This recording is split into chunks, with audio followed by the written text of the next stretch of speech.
তুমি এগুল দিয়া নামাজ পড়ো, হেগুল দিয়া সুদ খাও, এগুল দিয়া রোজা রাখো, হেগুল দিয়া ঘুষ খাও, তুমি হেগুল দিয়া মানুষের দান সদকা করো, এদিক দিয়া জাকাত দাও না, তুমি কোনটা ফরজ কোনটা ওয়াজিব কোনটা সুন্নত কোনটা তুমি ওজনে বুঝছো না, তুমি ওজনে বুঝো নাই।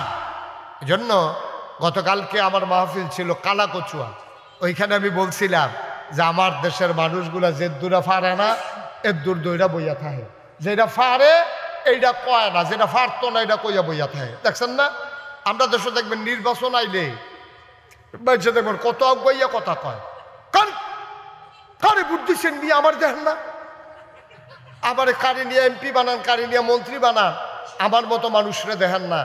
যদি আমারে আল্লাহ আল্লাহ করে মন্ত্রী বানাইতেন পারতেন, এমপি বানাইতেন পারতেন, দেখলেন ওই ঘরের ফইটা বেড়াইয়া ফিস দিয়া কালা করে লাইলাম। আরে বাবুরে, কেউ কয় গাড়া পর্যন্ত করব, কেউ কয় বেগনাবাদ পর্যন্ত, বেগমাবাদ পর্যন্ত করব, কেউ কয় এই যে এগুলদা শাহ আলমরা বাড়ির গাড়া দিয়ে এগুলদা পশ্চিম যে রাস্তাটা গেছে ওখানে যেটা তারা অলিউল্লাহরা বাড়ির সামনে দিয়া এমনি না হইলে কইরা দিব, এমনি না কয়।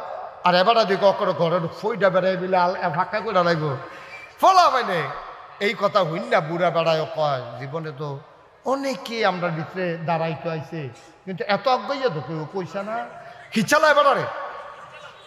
এবারে যখন বেশি অজ্ঞ না খিচালা এবারে দিছে, বুট করছে ফার্স্ট গেছে গা 6 মাস, 6 মাস পরে এবার আর বাইক গেছে বুড়া বেড়ায় নাতিরে লইয়া, এমপি সাহেব আপনি না কইতেন আমরা ঘরের দরজাত কিতা বিলে ঢালবেন, কবে নির্বাচনের আগে রাইতার 2:30টার সময় ঘুমের তে তুললেন, আপনি কইলেন আমরা ঘরের দরজাত বেড়ে কিতা ডাইলা কালা করে লাইবেন। নির্বাচনের আগের কথা লই নি হন আর্তাছে, আমরা বুট ফাউনের লেগে কত কথা কই, সব রেডি শুনেন ঘিরতেন আপনি। আমি গিয়েছি গেলাম আপনারা কয় ঘর, এখন ঘরে ঘরে তো দেওয়ান লাগবো, তা আমি গিয়েছি গেছি কয় ঘর, কয় 7 ঘর। কয় ঘর কি তারা হলো 7 ঘর হইলো কবে, আমি দিতে আর পাইলাম না।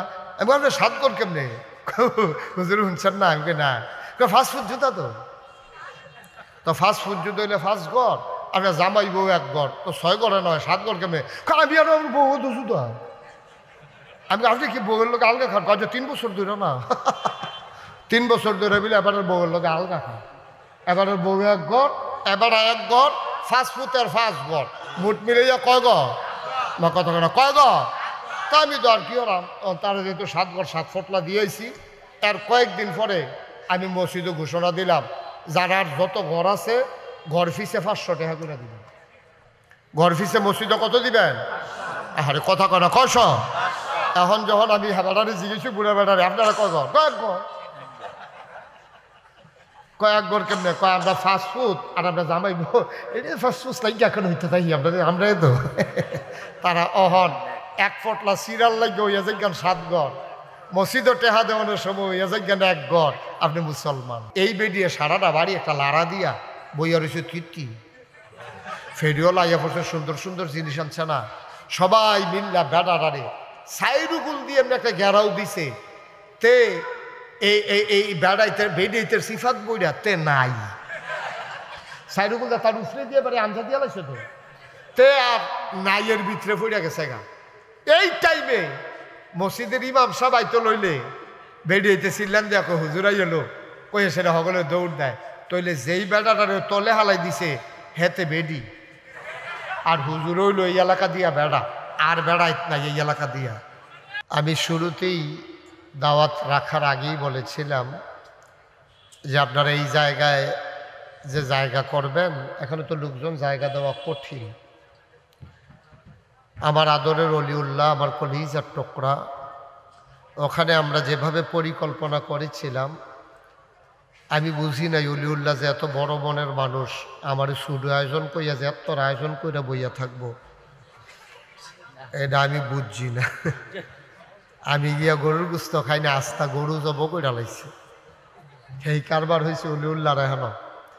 আমি ওয়াদা করেছিলাম ইনশাল্লাহ আবার আসবো, যেহেতু আমি এবছর কথা বলতে পারি নাই, আমার বাদ আসর আর একটা বড় প্রোগ্রাম থাকার কারণে এবং ওই দিন জুমাবার পরে যাওয়ার কারণে আমাদের কারোরই স্মরণ ছিল না, একটা গ্যাপ হয়ে গেছে। অলিউল্লাহ বলছিল হুজুর একটু দোয়া করবেন, আইসা আমি একটা নতুন বিল্ডিং করছি মাদ্রাসার, আমিও মনে করছি দোয়া তো দোয়াই, দোয়া যে ওয়াজ এটা আমি বুঝছি না। তো যাই হোক, আবার আসবো ইনশাআল্লাহ, যেহেতু ওয়াদা করেছি ওখানে আসবো আবার। তো এর আগেই, ওখানে আসার আগেই আবার এখানে আসা হয়ে গেল। এটাই হচ্ছে আল্লাহর ফায়সালা। আল্লাহ যেন কবুল করে, সবাই পড়েন আমিন।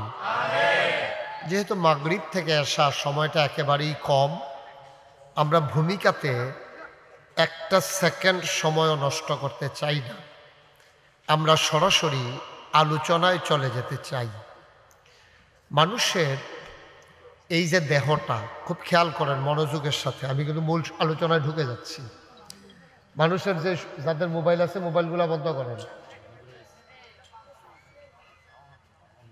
মোবাইল যাদের, দয়া করে মোবাইলগুলো বন্ধ করে দেন, যেন আওয়াজ আমার কানে না। সময় কম তো, একটু ধৈর্য ধরে বসেন সবাই। তো যেই কথাটুকুন বলতেছিলাম, মানুষের এই যে দেহ, শরীর, তুমি মাইকটা যেন প্রতিধ্বনি না হয়, এটা বন্ধ করো। যে আওয়াজটা আবার ফিরে আসে না, এটা বন্ধ করে দাও। মানুষের এই দেহটা আল্লাহ তাবারক ওয়া তাআলার পক্ষ থেকে একটা বিরাট আমানত। আমরা যখন এই আমানতকে রক্ষা না করি, তখন আমাদের দেহের ভিতরে নানান অসুখ বাসা বাঁধে। এই দেহটা আবার আপনার দুই প্রকার, একটা হলো বাহ্যিক, আর একটা হলো আভ্যন্তরীণ। বাহ্যিক মানে যেটা দেখা যায়। কিছু কিছু অসুখ আছে, এটা বোঝা যায়। যেমন আপনার জ্বর, এটা আপনি হাত দিলে বুঝতে পারবেন। আপনার ফোড়া হয়েছে, এটা আপনি দেখলে বুঝতে পারবেন। আপনার ম্যালেরিয়া, টাইফয়েড, আপনার হুপিং কাশি, ডিপথেরিয়া, নানান ধরনের অসুখ মানুষের আছে।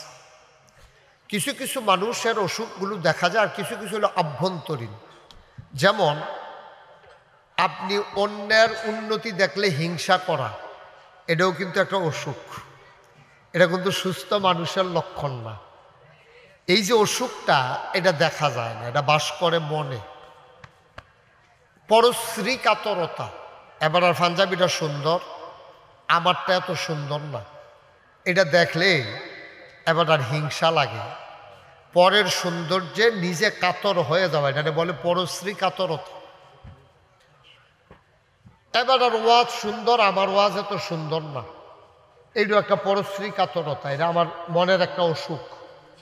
হিংসা, গীবত করা, চুগলখুরি করা, এই জিনিসগুলো, এটি হলো মনের অসুখ। দুই ধরনের অসুখেরই চিকিৎসা আছে। নবীজি একদিন কিছু সাহাবা হিজরত করার পরে, নবীজি যখন মদিনায় গেলেন, মদিনার কিছু সাহাবা, তাদেরকে বলে মুহাজির, যারা না তাদেরকে বলে আনসার। মদিনায় যারা মুসলমান তাদেরকে বলে আনসার। এই রমেশ ভাই ঘুরান দিয়া বসেন, অলিউল্লাহ আমার দিকে ঘুরা বসেন। আরেকটু হেঁটে ফিসে যান, জায়গা দাও। অলি আরো পিছনে, রমেশ ভাই এই এই শহীদ ভাইয়ের চেয়ারটা একটু ঘুরাই দাও, কনেকচা করে দাও। শহীদ ভাই সাইকেল হইলে কনেকচা সাউন্ড লাগে, আরো আর একটু ঘুরাই দাও। এই আবার সে হয়েছে না, সে হয়েছে। মারহাবা বলো, জোরে বলো না। এত মানুষ এখানে থাকলে শুধু এই আওয়াজ হয়? আপনি তো ফানের লেগে করতেন, ফানেন না। ফাঁদ ছড়া ফান মুহ দিয়ে বইয়া রয়েছে নিয়ে। মারহাবা বলেন। আমি সবাই না বললাম তোমরা মোবাইলগুলো বন্ধ করে দাও, বুঝছো না কথা? মোবাইলটা বন্ধ করো না, বন্ধ করে ফকট লই আলো। তোমরা না ওয়াজ শুনতে পারতে আসো, না দেখতে পারতে আসো। দেবিদ্দারের মাহফিল দইটা, দেবিদ্দারের একটা ঘটনায় কই, ওই যে বিড়াল্লা দিয়ে এগুল দিয়া যখন শহীদ ভাই ওই ঢালাইয়ের কাজ চলতেছিল, তখন তো রাস্তা অর্ধেকটা বন্ধ অর্ধেকটা খোলা। তো এই অর্ধেকটা বন্ধের ভিতরে জামে ফেরে গেলাম একবার মাহফিলও যাইতে। আমার লগে দিয়ে একটা সিএনজি, জামে ফেললে তো আমি যেমন পড়ছি অন্যরাও পড়ছে, তা আমার লগে দিয়ে একটা সিএনজি খেলে দিয়েছে। ওখানে কাছাকাছি তো তখন জ্যাম, তো রাস্তা অর্ধেকটার ভিতরে দুইটা গাড়ি। তো সিএনজিতে আমার এই গাড়ির ভিতরে দেখ খেলাইছে। এখানে বেড়াইতে আছে, বেরিয়েতে আছে।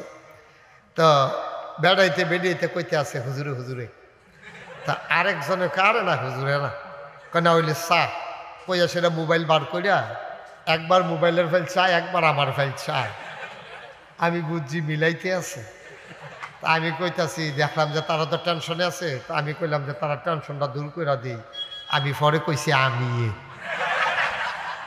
আমি কইছি পরে তারা বুঝালিছে দেখছে তুই হুজুরে। হ্যাঁ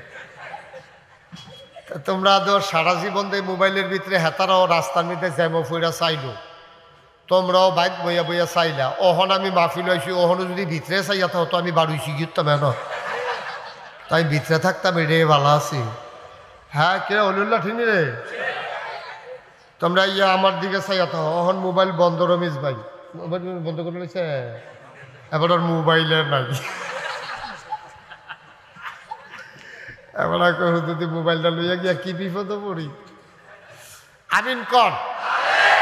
সবার মনোযোগ ঠিক আছে তো না? যারা হিজরত করেছে মক্কা ছেড়ে মদিনায় চলে গেছে তাদেরকে বলে মুহাজির, আর যারা মক্কা মদিনায় ইসলাম গ্রহণ করছে তাদেরকে বলে আনসার। আনসার কয় কারে? কারণ তারা মক্কা থেকে যারা গেছে তারা কোনো মতো শরীরটা লইয়া দুপুরে গিয়া পড়ছে, তারা কাপড় সুফর ব্যাগ ট্যাগ কিচ্ছু নিতে পারছে না। এক কাপড়ে একজন সাহাবা ছিল আব্দুল্লাহ, তিনি তো কাপড়ও নিতে পারছেন না, কোনো মতো একটা তেনা ফেসাইয়া গিয়া সেটা মদিনায় উঠছে। সুবহানাল্লাহ কইতেন না? তো তারা যখন নবীজির কাছে কিছু আনসার সাহাবারা দেখা করে গেছে, এবার মুহাজির যারা তারা আইছে, যারা হিজরত করছে আইসে পরে নবীজির সবাই ডাক ডাক, ও তোমরা একটা সাবধান করি, 5টা গোনা। কয়টা? কথা কেন কয়টা? ছেলে এদিকে থাকাও। কয়টা? 5টা গোনা সাংঘাতিক। 5টা গোনা কি? কীতিক সাংঘাতিক। 5টা গোনা সাংঘাতিক। যদি এই তোমরা ভাইয়া বল নবীজি কইতে আছে, নবীজির কথা কি সত্য না মিথ্যা রে? নবীজি কয় যদি এই 5টা গোনায় তোমরা ভাইয়া বল, ধ্বংস, সাংঘাতিক ধ্বংস। আমিও আল্লাহর কাছে সাহায্য চাই, আল্লাহ এই 5টা গোনা আমারে দিও না, আমার উম্মতরেও দিও না, তোমরাও সাহায্য চাও। তখন ওই মুহাজির যারা তারাও কান্দন শুরু করছে, আল্লাহ নবী গো আপনি সাক্ষী থাকেন, আমরা আল্লাহর কাছে সাহায্য চাই যে আল্লাহ যেন আমাদেরকে এই গোনা থেকে বাঁচিয়ে রাখেন। এই কথাটা আমরা পাইছি আব্দুল্লাহ ইবনে উমর রাদিয়াল্লাহু তাআলা আনহুর সুবাদে। তিনি এই কথাটা আমাদের জন্য জানাই দিয়েছেন, সংকলন করেছেন। এই হাদিসটা বাইহাকি ইবনে মাজাতে এসেছে। কয়টা না? কথা কইবা সবাই, কয়টা? মুখস্থ করালাম আমরা, কোনো কথা ভিতরে থাকতো না, সব মুখস্থ। কয়টা গোনা? এটা কি স্বাভাবিক না সাংঘাতিক? কম না বেশি? বেশি সাংঘাতিক। 5টা গোনায় ফাইলে তুমি শেষ, খাইছো তো। 1 নম্বরে হলো জিনা।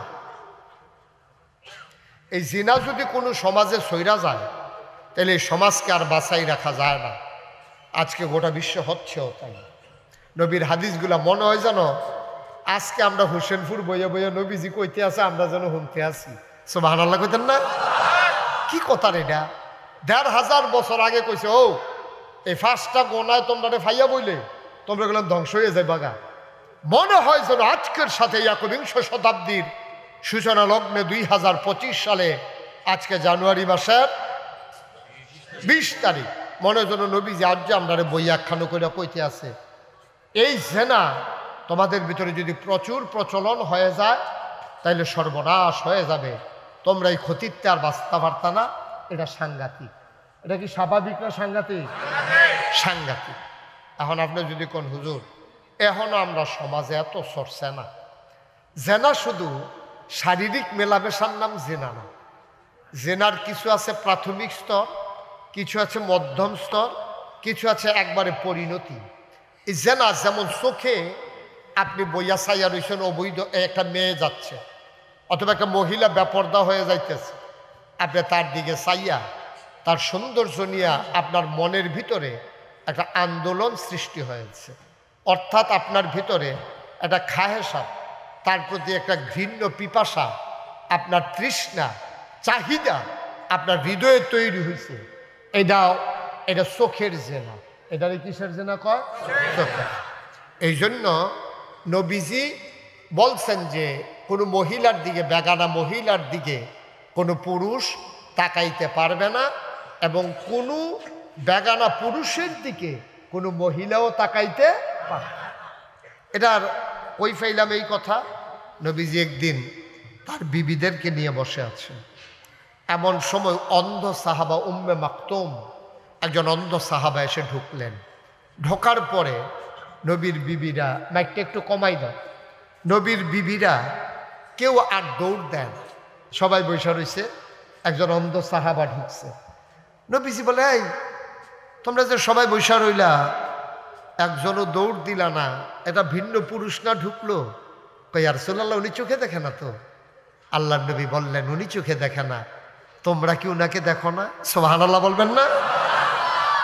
খালি বেড়াইতে মহিলা দেখলে গোনা হইব, মহিলায় কি বেড়াইতে দেখলে গোনা হইতো না? কথা কেন হইতো না?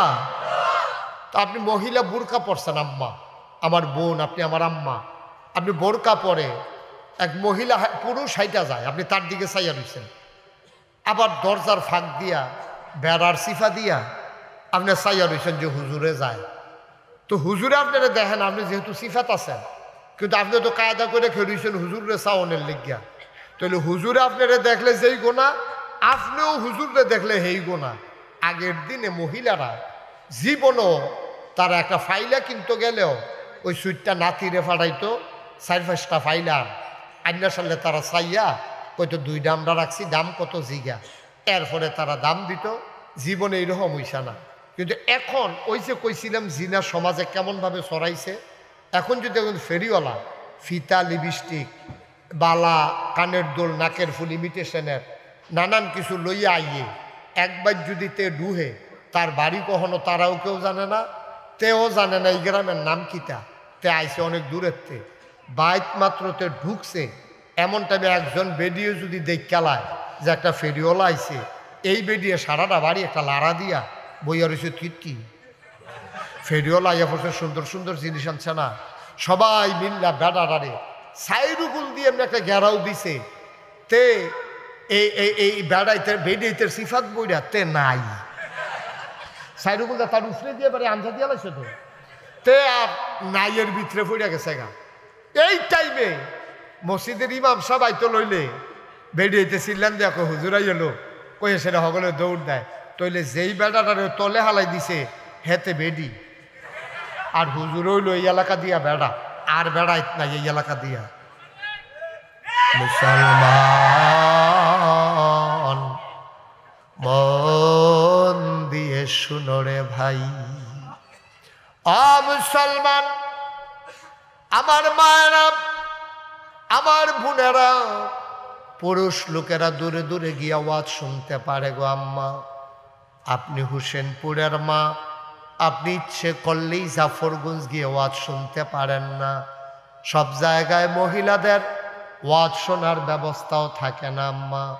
যেহেতু মুশতাক ফৈজি আমি এসেছি, আপনারা কান পেতে শুনেন, আপনারা আলাদা আলাদা বসেন। সব মহিলা একসাথে বৈশা জীবনে ওয়াজ শুনছে এমন কোনো প্রমাণ নাই। বেড়াইতে আপনারা বেড়াইতেও যখন হুন্নালাইছেন বিষয়টা এমন না। আমি তো দেখি, দেখলে কেউ কথা কইতে লইলে আমার সামনে আছেন দেখিয়া আমি আপনারা কইতাম পারি, কথা কইয়েন না। কিন্তু মহিলারা যখন একখানো বয়, তারা নানান আলাপ করে, তারা আর আপনার ওই একখানো বইয়া ওয়াজ মনে হয় না।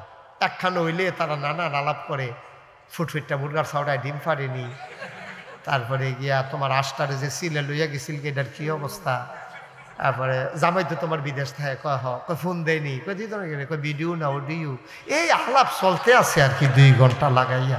কি আর ওয়াজ, ঠিক নি রে?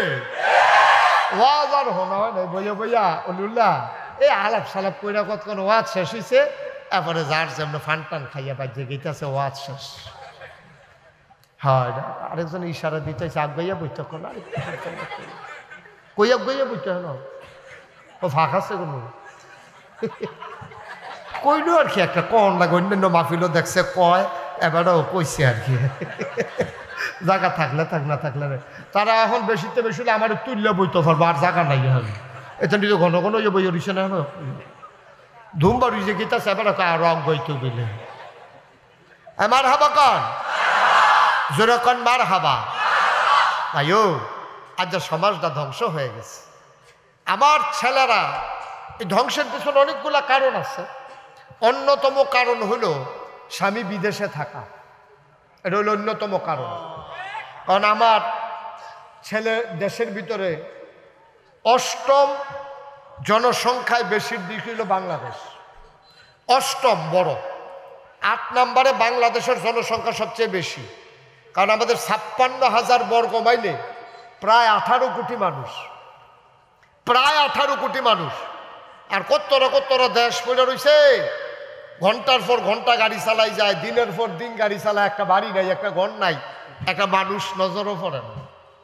আর আমরা দেশটার মধ্যে ১৮ কোটি মানুষ এই হ্যাঁ উডান আর উডান এক ফ্ল্যাটে সকলটি বাড়ি হইলে রাস্তাটা বন্ধ হয়ে যাবো এইরকম কারবার কুমিল্লা শহরে যে বড় বড় বাড়ি হয়েছে সবাই যদি একদিন কয় আমরা ঠিক 12টার সময় সবাই রাস্তাত নামাম তো এই দিন রাস্তা তার গাড়ি থাকতো না ঠিক কিনা কম এই যে আমরা ফোলাফান্ডি বিদেশ যাই কেড়ে জায়গা কম কাবাই রোজগারের ব্যবস্থা কম আরে বসে আপনি এতক্ষণ কয়ে আসতেন যে আধা ঘন্টা কত হইল জায়গা আছে 1 ঘন্টার মতো এটা কইল আমিন কর জোরে কন আমিন যেই কথাটা বলতেছিলাম এই কথা মনে আসেনি আমরা জায়গা কম মানুষ বেশি এই কারণে আমাদের দেশে এই ছেলেরা বিদেশ চলে যায় কামাই রোজগারের জন্য এখন একটা গড় যদি 5টা ফুট থাকে 5 জন বিদেশ বউ 5টা গড় 5টা বউ সকলে বিদেশ স্বাভাবিকভাবে তখন এই বউয়েরা পর্দা ফুসিদার খেলাফ হয় এই মহিলাগুলো অনেকে বাড়িতে কোনো পুরুষ লোক না থাকার কারণে বাজারে যাওয়া লাগে বাজারে যাইতে গেলে তো দোকানদারের লগে কথা কন লাগে আবার বাহি আনে দোকানদারের লগে খাতিরকরণ লাগে দোকানদারে আবার আইয়ে বাইক তা আইলে টেহা দিত না পারলে তার একটা ফান খাওয়াই দেওয়ার লাগে নাহলে এইটা করতে করতে করতে করতে চোখের জিনা মনের দূরত্ব কেটে যায় লজ্জা শরম ভেঙে যাওয়ার কারণে আমার সমাজে আজকে জেনার বহুল প্রচলন শুরু হয়ে গেছে ঠিক কিনা কম সাংঘাতিক অবস্থা আপনি অনেক জায়গায় হয়তো খবরও পান নাই সব খবর আপনারা পানও না খুব কম জায়গা আছে এখন পর্দা পুশিদা একেবারে ঝেঁটিয়ে পিটিয়ে বিদায় করে দেওয়া হয়েছে আর একটু কমাই দাও বাবা একটু কমাও ঝেঁটিয়ে পিটিয়ে পর্দা পুশিদাকে আজকে বিদায় করে দেওয়া হয়েছে পর্দা পুশিদার জন্য কোনো ব্যবস্থা বাংলাদেশে নাই বরঞ্চ পর্দা পুশিদা ভেঙে দেওয়ার জন্য অবাধ বিচরণের জন্য বিভিন্ন ব্যবস্থা আছে কীরকম এই যে বাংলাদেশে বড় বড় কোম্পানিগুলো আছে যেমন আপনি মনে করেন বেক্সিমকো ওয়ালটন তারপরে বসুন্ধরা গ্রুপ তারপরে ম্যাগনা গ্রুপ সিটি গ্রুপ তারপরে RFL প্রাণ এই কোম্পানিগুলো করে কি 31st নাইটে এবং 26শে মার্চ তারপরে 16ই ডিসেম্বর 1লা বৈশাখ এবারে বিভিন্ন কারণে ওপেন এয়ার কনসার্ট করে ইউনিভার্সিটিতে তারপরে আপনার কি বলে TSC চত্বরে ঢাকাতে বিভিন্ন রমনার বটমূলে বিভিন্ন জায়গায় তারা বাঙালি বৎসবরণ উৎসব 31st নাইট এক বছরকে বিদায় করে আরেক বছর বরণ করা এরপরে গিয়ে আপনার কক্সবাজার সি বিচে এই বিভিন্ন জায়গায় আপনার ওপেন এয়ার কনসার্ট করে কারা আমরা যাদের মাল কিনা খাই আমরার ঘরও ওয়ালটন ফ্রিজ আছে প্রাণের মাল আছে বেক্সিমকুর ওষুধ আছে নানান ধরনের কাপড় আছে যাদের কাছে সিমেন্ট বসুন্ধরা সিমেন্ট আছে ম্যাগনা গ্রুপের সিমেন্ট এই যে আমরা অন্যান্য তারা জিনিস ব্যবহার করি আর আমরারে বেচ্চা মাল বেচ্চা যেই টেহারি তারা লাভ হয় এই লাভের টেহারি দিয়া বাংলাদেশে এই যে এত হাজার হাজার মাহফিল হয় আপনি কোনো একটা মাহফিলে যে একটা শিল্পকার গ্রুপ একটা বড় একটা কোম্পানি কইছে যে হোসেনপুর মাহফিলও যত খরচ হয় হুজুরের হাদিয়া মাইকের ভাড়া ফুস্টারিং মাইকিং লাইটিং যা কিছু LED সবটির খরচ আমরা প্রাণ কোম্পানি দেব অথবা RFL কোম্পানি দেব অথবা বেক্সিমকো কোম্পানি দেয়, গোটা বাংলাদেশে এত হাজার হাজার মাহফিলের ভিতরে একটা মাহফিলও কোনো গ্রুপ তারা স্পন্সর করে না, তারা টাকার দায়িত্ব নেয় না, কিন্তু পহেলা বৈশাখে লইয়া যাই, 16ই ডিসেম্বর লইয়া যাই, আর এদের ভিতরে বেড়া বেডি ওপেন এয়ার কনসার্টের নামে বিভিন্ন শিল্পী গোষ্ঠী আইনা, বিভিন্ন আপনার ব্যান্ড আইনা তাদেরকে মঞ্চে উঠাইয়া উত্তম নৃত্যের মাধ্যমে যেই মেয়েগুলারে আপনি পাঠাইছেন ইউনিভার্সিটিতে পড়ার জন্য, যেই ছেলেগুলারে পাঠাইছেন, ওরা অবাধ মেলামেশা করে, তারা একসাথে নাচে গায় ফুর্তি করে, লজ্জা শরম ভেঙ্গে এখন বিবাহ বহির্ভূত সম্পর্ক করতে তারা একটা সেকেন্ড দেরিও করে না, ঠিক কিনা? ওই যে 1500 বছর আগে নবীজি কইছে, শেষ তো, সব শেষ, আপনি সব ধ্বংস হয়ে গেছে। যেই জায়গাতে একটা মেয়ের আর একটা ফলায় দেখছে না, এখন দেখছে তো দেখছে, এক লোকের নাচছে, আত দইরা আসছে, বিবাহের আগেই তারা অবাধ মেলামেশার সুযোগ পেয়ে গেছে। তাইলে একদিন এমন হবে বাংলাদেশে যে বিবাহের কথা কইয়া আপনার ফলারেও রাজি করাইতেন পারতেন না, মাইয়ারেও রাজি করাইতেন পারতেন না। ইতিমধ্যে একটা গ্রুপ বাংলাদেশে তৈরি হয়ে গেছে যারা বলে বিবাহ ঝামেলা, দরকার নাই, এটা শারীরিক মেলামেশার জন্য, বাচ্চা কাচ্চা দেয়া কিতা করাম, আমার জীবন শেষ, সবই শেষ, শুধু আমি শুধু আমি শুধু আমি। আমরা থেকে যখন আমিতে চলে আসছে তখন অবাধ বিচরণের মাধ্যমে আমার সমাজটা আজকে ধ্বংস হয়ে যাচ্ছে। এই কথা আমার না, এই কথা 1500 বছর আগে নবীজি ওয়াজ করে গেছেন, ঠিক কিনা বলেন? এই জানার প্রচলন বাংলাদেশে এখন কমছে না বাড়ছে? বাড়ছে। এই জন্য অনেকগুলো কারণ আছে, এর ভিতরে 2-3টা কারণ আপনাদেরকে বললাম। এটা থেকে ফিরে আসতে হবে, আর এটা থেকে ফিরে আসার জন্য পর্দার কোনো বিকল্প নাই। আপনি পর্দা ব্যবস্থা এই জন্য আল্লাহ তাবারক ওয়া তাআলা ফরজ করে দিয়েছেন, এর বাইরে যাওয়ার কোনো সুযোগ নাই, আপনাকে পর্দা মেনটেন করতেই হবে। আমি লেখাপড়ার বিরুদ্ধে না, আপনার মেয়ের আপনি ইউনিভার্সিটিতে পড়ান, ওকে ফাইন, মোস্ট ওয়েলকাম, আপনার মেয়েকে পড়াইতেই হবে। কারণ আমার স্ত্রীর যদি সিজার হয়, আমার স্ত্রীর সিজারটা একজন ডাক্তার যে করবে সে পুরুষের চাইতে মহিলা হয়, এটাই স্বাভাবিক। কোনো পুরুষ ডাক্তার যদি মহিলার সিজার করতে চায় তাহলে তার লজ্জা শরম বলতে কিছু থাকলো না। তো ডাক্তার মহিলা হইলে না মহিলাদের সিজার করতে পারবো, আর মহিলার সিজার করতে হলে মহিলা ডাক্তারের দরকার।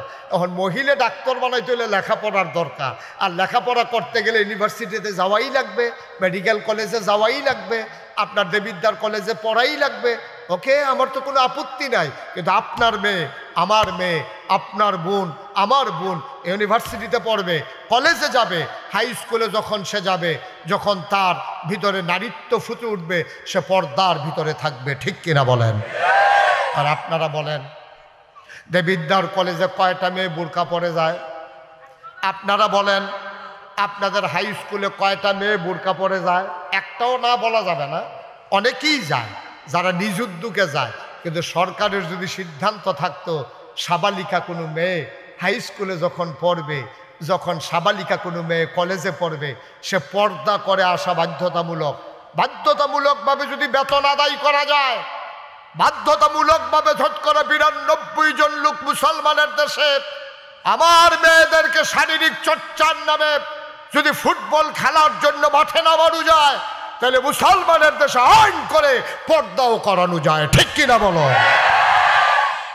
বিয়ার উপযুক্ত বাইয়াফার খেলাত নামাই দিছ, তোমরা সংস্কৃতির বিকাশ ঘটাইতেছ, তোমরা মানুষের উন্নত স্বাস্থ্য ব্যবস্থা তোমরা উন্নত করতেছ, বিবাহের উপযুক্ত মেয়েদেরকে নামাই দিছে ফুটবল খেলার ভিতরে।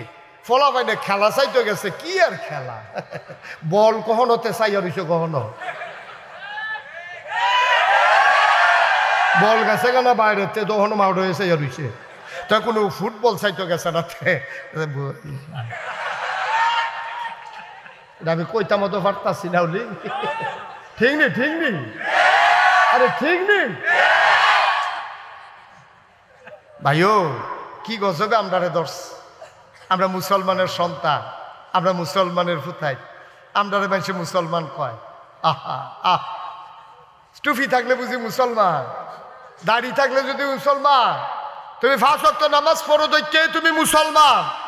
নামাজ তো একটা ফরজ, এইরকম ফরজ কতগুলো আছে তোমার জীবনে।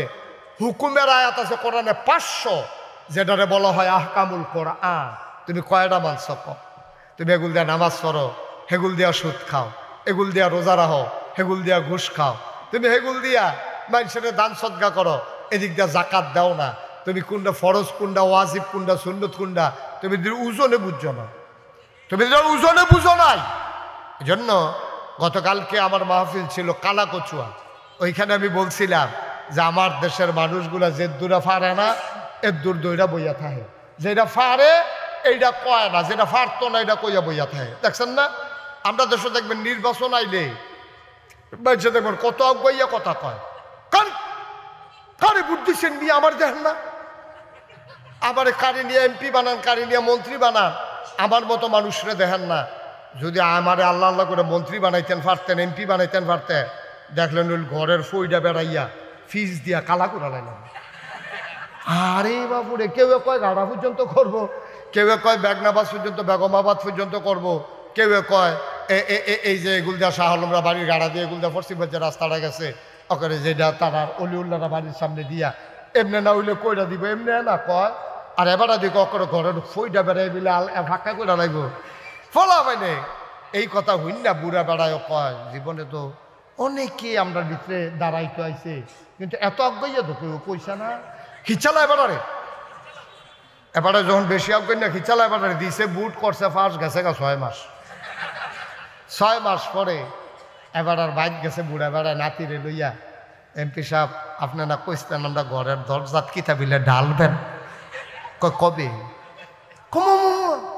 নির্বাচনের আগে রাইতার 2:30টার সময় ঘুমেরতে তুললেন, আপনি কইলেন আমরা ঘরের দরজাত বেড়ে কিতা ডাইলা কালা করে লাইবেন। আমরা নির্বাচনের আগের কথা লইনি হল আর্তাছে, আমরা বুট ফাউন্ডের লেগে কত কথা কই, সব রেডি শুনেন ঘিরতেন আপনি নাউজুবিল্লাহ কইতেন না। আহারে মুসলমান, এই জন্যই আমরা দেখলাম 17 বছর আমরা দেখলাম টেলিভিশন খুললেই শুধু উন্নয়ন, শুধু উন্নয়ন, শুধু উন্নয়ন, কোনো ধ্বংস দেখলাম না, খালি উন্নয়ন দেখলাম। উন্নয়ন দেখতে দেখতে এমন উন্নয়ন হইছে, এখন যখন 17 বছর ভার হইছে ওহন দেখি যে সব উন্নয়ন বাড়িতেছে। শুধু পায়রা তাপ বিদ্যুৎ কেন্দ্র থেকে প্রধানমন্ত্রীর পরিবার 56,000 কোটি টাকা চুরি করেছে, ঠিক কিনা বলো? একটা প্রকল্প থেকে যেই পরিমাণের টাকা এই বাংলাদেশ থেকে পাচার হইছে, এই পরিমাণ টাকা যদি বাংলাদেশে ব্যবহার করা হইতো তাহলে আপনার ফিস রাস্তা না, এটারে যদি যে আমি এটারে সোনা দিয়ে রুফা দিয়ে মোড়াই দেন এমনি আগাইলেন গেল, যেই টাকা বাংলাদেশ থেকে পাচার হইছে লক্ষ লক্ষ হাজার কোটি টাকা। আমার কথা এই জায়গাত না, আমার কথা হইল তুমি যেটা ফারতা না এটা তুমি এত আগাইয়া কল ফিরতা, তুমি জানো এটা আমি ফারতাম না, তো এত কথা কনের দরকারটা কি? তা বড়বড়াইয়া মুহিদে আইলে কইলে সারবো, প্রতিটা কথার জন্য আল্লাহর কাছে জবাব দিতে হবে নাকি হবে না? তুমি ফারতা না যেটা, এটা তো কোয়ার দরকার নাই আব্বা, তুমি যে দূর ফারবা এক দূরে কও না, তুমি খাওয়াইবা আমারে নিরামিষ দিয়া, তুমি কইতেছো আমার 60 জাতের গুস্ত দিয়া খাওয়াইবা, এই মিশা কথা কোয়াটা তোমার দরকারটা কিটা? আমি নিরামিষ শূন্য রাজি হইলে তোমার বৈদ্যর গুস্ত খাইতাম, আমি যাইতাম না, তুমিও দোষী না আমিও মুক্ত, শেষ কথা। তো একটা মনে পড়ছে, এটা কি কইলে তা না, এটা কনে লাগবো, তোমরা না কইলেও কইতে হইব, এটা অলি কইলে তা রমেশ ভাই কি তো কইলে যাবে না কথাটা, তো কইয়ে লাই। হ্যাঁ মার হাবা কয় না রে। ওই চিড়িয়াখানার এক বেডি গেছে বান্দর চাইতে, এমনি গেছে তো অন্যতম বেড়িয়া চাইব, বাঘ ভাল্লুক হরিণ যা আছে সবে তো চাইব, চাইতে চাইতে চাইতে চাইতে বান্দরের যে শেড আছে, বান্দর যেহেন আছে এটার সামনে গেছে, তো গিয়ে দেখে বিড়ি কেউ ওই বাদামিটা দিয়া দেয়, তো বান্দর এটা লই আবার খায়, আবার এরকম করে এটা করে, তো এবারে সুন্দর লাগছে আর কি। কেউ আবার বিড়িটা দিয়া দেয়, তো বান্দরে আবার বিড়িও টান দেয়, তো এই দেখে সেটা বেডির কাছে সুন্দর লাগছে, বেডি কয় আমি কিতা দিতাম, কিতা আছে সাইয়া দেখে আম আছে, এ বেডি আম কিনছে, কি কিনছে? তো এ বেডি একটা আম বান্দরটার ইডা দিয়া দিছে, পরে বান্দরটা করছে কি আমটা আত লইয়া মুহনা দিয়া ফিসে দিয়া নিয়ে ধরে রাখছে। তো বেডি একটা অসমান হয়েছে না, দেখছো নি সকলে বাদাম দিলে খাইয়ালায়, বিড়ি দিলে খাইয়ালায়, আর আমি আম দেখতে রেডি এটা ফিসে দিয়ে ধরে রাখছে, আমার সরম দেওয়ানের লেগে এই শয়তা এই বান্দরটি আসলেও বেশি বান্দর। এই বেডিয়ে সেইটা বান্দরের যে দায়িত্বে আছে হেবাটাটা ডাক দিয়ে আনছে, আপনার এই বান্দরের দায়িত্ব কি আপনি আছেন? কয় আপনার বান্দরটি সাংঘাতিক বেয়াদব। কয় কিতা করছো? আমি আম দিছি খাইতো, এটা নিয়ে ফিসি দিয়ে দুইটা রাখছে, এটা আমার জন্য কত বড় অপমান না? কয় আপা আপনি অপমান মনে করেন না, এখানে একটা ঘটনা আছে। কয় কি ঘটনা? কয় আর আগেও এক বেরিয়ে আম দিছি। কি দিছি? এর আগে এক বেরিয়ে এই বান্দররা আম দিছে, আম বেহত এরা বান্দরে করছে কিতা আস্তা আম ঢুক গিল্লা লাইছে, না শুনলা না চাবাইয়া আস্তা আমার আম না ছিল কাঁচা, এখন ঢুক গিল্লা লাইছে পরে আম ধরো জময় না, এখন এটা তো বারোও না। এখন তো এই বান্দরে যে আম মুহ দিয়া লাইছে 3 দিন ধরে প্রস্রাব পায়খানা বন্ধ। ওহন কিতা করো, বান্দরে তো পাগল হয়ে গেছে গা, এরপরে অপারেশন কইরা এই আম পিছনের রাস্তা দিয়ে বার করন লাগছে। ওহন থেকে যে যেটা দেয় এটা মুহ দেওয়ানোর আগে ফিসে দিয়ে নিয়ে চায় বার হইবনি।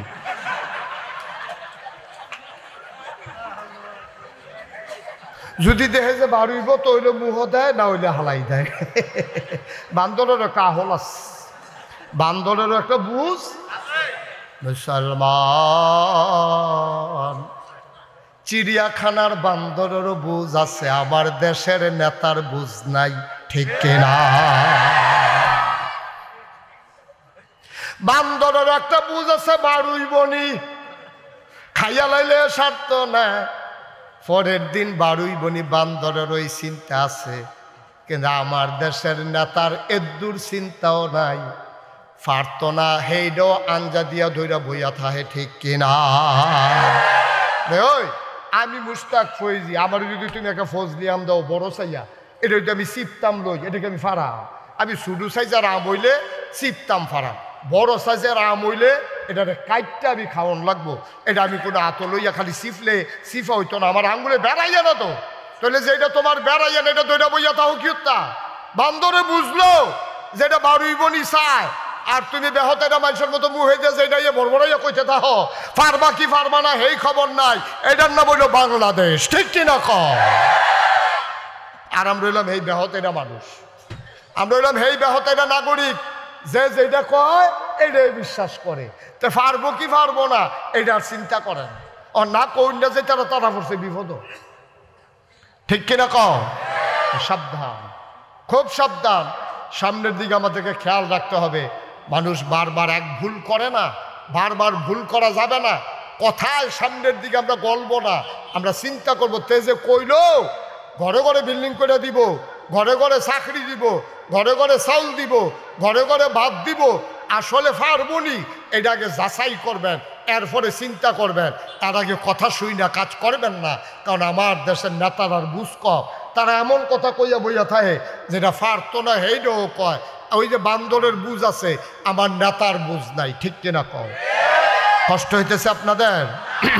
তাইলে 1 নম্বরে নবীজি বলছেন জেনা, এটা যদি ব্যাপক হারে ছড়াই যায় তাইলে সমাজ শেষ, আজকে হচ্ছেও তাই। 2 নম্বরে মাপে এবং ওজনে কম দেওয়া। আজকে আপনি সব জায়গায় যান, গুস্তের দোকানও খান, ওজনে কম দেয় নাকি দেয় না? মা কথা কথা ওজনে কম দেয় নাকি দেয় না? আমরা এলাকায় এক বেড়ায় 10 কেজি গুস্ত আনছে মেহমান আইব দেখিয়া, খাইয়া টাইয়া সাইডে সকলে মেহমানে আড্ডি টাড্ডি ফর্দা টর্দা রগ মগ যে মাপছে 9.5 কেজি হয়েছে, যেটি হালাই দিছে এটি। গুস্ত আনছে কয় কেজি? এই সুইয়া মুইয়া সেটা 1/2 কেজি খাইতে পারছে, আর বাহি 9.5 কেজি হালাই দেওয়ান লাগছে। এবার বুঝেন কি গুস্ত ওরা দিছে। নাউজুবিল্লাহ কইতেন না? জোরে কইতেন না নাউজুবিল্লাহ? মুসলমান, ও মুসলমান, আপনি আপনার এলাকায় তরকারি হয়, আপনি উত্তর গড়ের আলু দেখাইয়া দক্ষিণ গড়ের আলু বেচছেন না, এটা ইসলাম এটাকে সমর্থন করে না। আপনি চিকন ছোট্ট ছোট্ট আলু দেখাইয়া, সুন্দর সুন্দর আলুগুলো দেখাইয়া, আপনি যে আলুগুলাতে পোকায় ধরেছে, খাবারের উপযুক্ত না, আপনি সবগুলো আলু একসাথে মিশাই দিলেন, আপনি প্রতারণা করলেন, আপনি মানুষকে ধোঁকা দিলেন। কোনো মুমিন মানুষ কাউকে ধোঁকা দিতে পারে না, না কথায়, না কাজে, না ব্যবহারে, না আচরণে। ভাই, আল্লাহর নবীর এক সাহাবা আরেক সাহাবারে বলছে, ভাই আপনি একটু দাঁড়ান, আমি বাড়ি থেকে আসতেছি, দুই ভাই মিলে একসাথে এক জায়গায় যাব। যিনি দাঁড় করাই দিয়া গেছে ওনার আর মনে নাই, উনি বাড়িতে গেছে, বাড়িতে গিয়ে আর মনে নাই। তিনি ভুলে গেছে একজন যে মসজিদের সামনে দাঁড় করাই গেছে, এটা আর ওনার মনেই নাই, উনি তো ভুলে গেছে। পরের দিন সকালবেলা উনি আইসা দেখে মানুষটা এখানে এখনো দাঁড়িয়ে আছে। দেখা মনে পড়ছে, কয় ভাই আপনি এখানে দাঁড়াই রইছেন কেন? কয় ভাই আপনারা বলছিলেন এখানে দাঁড়ানোর জন্য আপনি আসতেছেন, আপনি আসেন নাই, এই জন্য আমি যাইতেও পারি না। আয় ছেলে, আয় আয় ছেলে, বসো। উঠছো কেন তুমি? খুব সাবধান, খেয়াল করে শোনেন। চিন্তা করছেন নি? চিন্তা করছেন ইসলাম জিনিসটা কি? ইসলাম জিনিসটা কি? আপনি কখনোই কাউকে প্রতারিত করতে পারেন না, আপনি ধোঁকা দিতে পারেন না। আপনি ধোঁকা যেটাতে দেওয়া লাগবে আপনি এই কথাটা বলবেন না দয়া করে। আপনি যেটা পারবেন না এটা বলেন কেন? আপনি কেন বলছেন যে ভাই চিন্তা করো, তুমি ঘরের কাম শুরু করো, আমি তোমার দিকে খেয়াল রাখাম? তো কি খেয়াল রাখবেন? তো এবারে প্রত্যেক দিন আইতে যাইতে এবারে জগর তুলে চায়, আর হেবারায় মনে করছে ঘরের কাম ধরলে কিছু টেহা দিব। হেই আসে তো এবারে বইয়া রয়েছে গিয়া কয় ভাই আপনারা কইছেন ঘরের কাম ধরলে আপনি কিছু খেয়াল করবেন, ঘরের কাম তো বাসা লাগবেইতেছে, আপনি যে কোনো খেয়াল টেয়াল করলেন না, আমি তো বিপদে পড়ে গেছি গা। কই কি খেয়াল করছি না? ডেইলি 2 বার খেয়াল করি, যাইতেও চাই আইতেও চাই। এই খেয়াল মানে যে এই খেয়াল না, এবারে তো মনে করছে কিছু টেহা টুয়া দিবে। আপনি প্রতারিত করেছেন, আপনি ধোঁকা দিয়েছেন, আপনি মানুষটাকে তাকে আপনি এই মিথ্যা আশ্বাস দিয়েছেন। তাইলে 2 নম্বরে আমাদের সমাজে এখন সবচেয়ে বেশি জঘন্য অপরাধ শুরু হয়েছে, মাপে এবং ওজনে কম দেওয়া। এটা কিন্তু আমাদের জঘন্য কারবার। আপনি জায়গা কিনছেন শহরে, যদি 5 শতক জায়গা কিনেন, আপনি 5 শতক জায়গা বুঝতেইতেন পারতেন না। আপনি দেবিদ্বারের জায়গা কিনেন, এই জায়গার মেলে তো শহীদ ভাই কত করণ লাগে, কিনছে 5 শতক, গিয়া দেহে ফুনে 5 শতক, গিয়া দেহে 4.5 শতক, আরেকবার কিনছে 5 শতক, এবারে দহল দিয়ে রাখছে 5.5 শতক। এই কারবার বাংলাদেশও নাই। আমার কতক্ষণ আসেনি এই কারবার? কি কারবার করছেন আপনি? বাহির দিনের খেত পাইছেন 6 ঘন্টা, 1 বছর পরে ভাবতে গিয়ে দেহে 7 ঘন্টা হয়ে রয়েছে। আমি তো কয় ও সব জায়গা দিয়ে কম পাই, আপনার খেতার তোরা বাড়লো কেমনি? এবারে আইস দিয়া কয় কস কাটটা, কস কাটতে কাটতে সারিগুন দিয়া বছর খানেকের মাথাত এবারে 1 ঘন্টা বাড়াই লাইছে, 6 ঘন্টার 7 ঘন্টা বাড়াই লাইছে। আব্বা কিয়ামতের ময়দানে মাসালা শুনো, তুমি যখন কিয়ামতের ময়দানে উঠবা, আল্লাহর নবী কয় কেউ যদি 1 বিঘত জায়গা দখল দেয়, কয় বিঘত? আমার কথা কেন, কয় বিঘত? 1 বিঘত জায়গা যদি আপনি কারোর কাছ থেকে অন্যায়ভাবে দখল দেন, কিয়ামতের ময়দানে পূর্ব থেকে পশ্চিম 1 বিঘত ফাঁসে, দৈর্ঘ্য হইল পূব থেকে পশ্চিম, তলের ফেল হইল 7 জমিন, তলের ফেল কয় জমিন? এই সবটি মাটি আপনার মাথাতে একটা খাড়ি দিয়া, এত্রি মাটি আপনার মাথার দিয়া কইব নে, তোর যখন জায়গায় হয় না, তুই মানুষের জায়গা দখল দিস, এটি সবটি মাথাত লইয়া তুই আট। কয়টা চাক্কা দেওয়ানোর পরে তো চিল্লেন দেখো ঘাটটা ভেঙে দেয়, ঘাটটা ভেঙে থেকে তখন এফারেস তারা কইব হ্যাঁ প্লাস লাখো দুনিয়াত আসলাকো। দুনিয়ার দল নাই ক্ষমতাত, দল নাই ক্ষমতাত।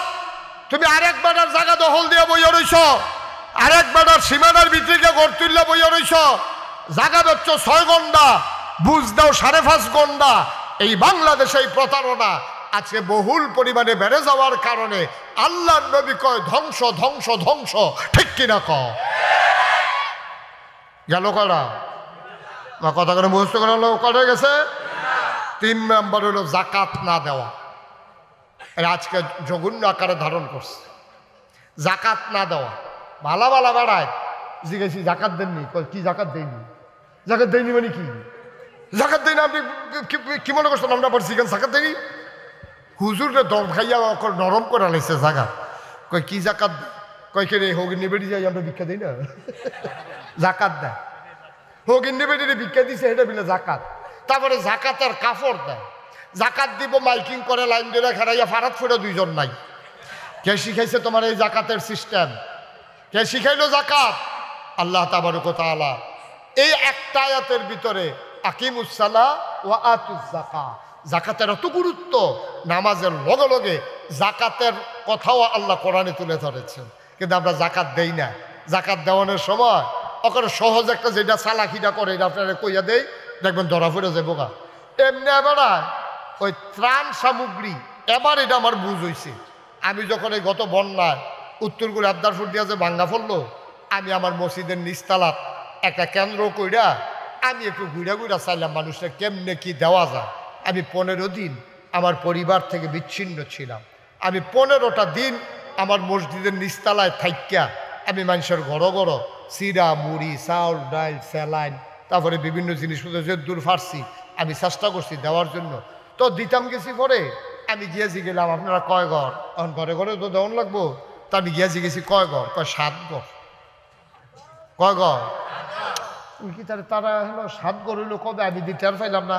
আমি বললাম 7 ঘর কেমনে হুজুর শুনছেন না? আমি না ফাস্টফুড জুতা তো ফাস্টফুড জুতো হইলে 5 ঘর, আপনার জামাই বউ 1 ঘর, তো 6 ঘরে নয় 7 ঘর কেমনে?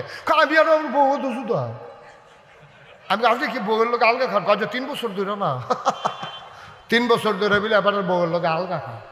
এবারের বউ 1 ঘর, এবারে 1 ঘর, ফাস্টফুডের 5 ঘর, মোট মিলে কয় ঘর না কত না কয় ঘর? তা আমি তো আর কি হলাম, তারা যেহেতু 7 ঘর 7 ফটলা দিয়েছি। এর কয়েকদিন পরে আমি মসজিদে ঘোষণা দিলাম যারা যত ঘর আছে ঘর ফিসে 500 টাকা করে দিবেন। ঘর ফিসে মসজিদে কত দিবেন? আরে কথা কয় না কয়শ।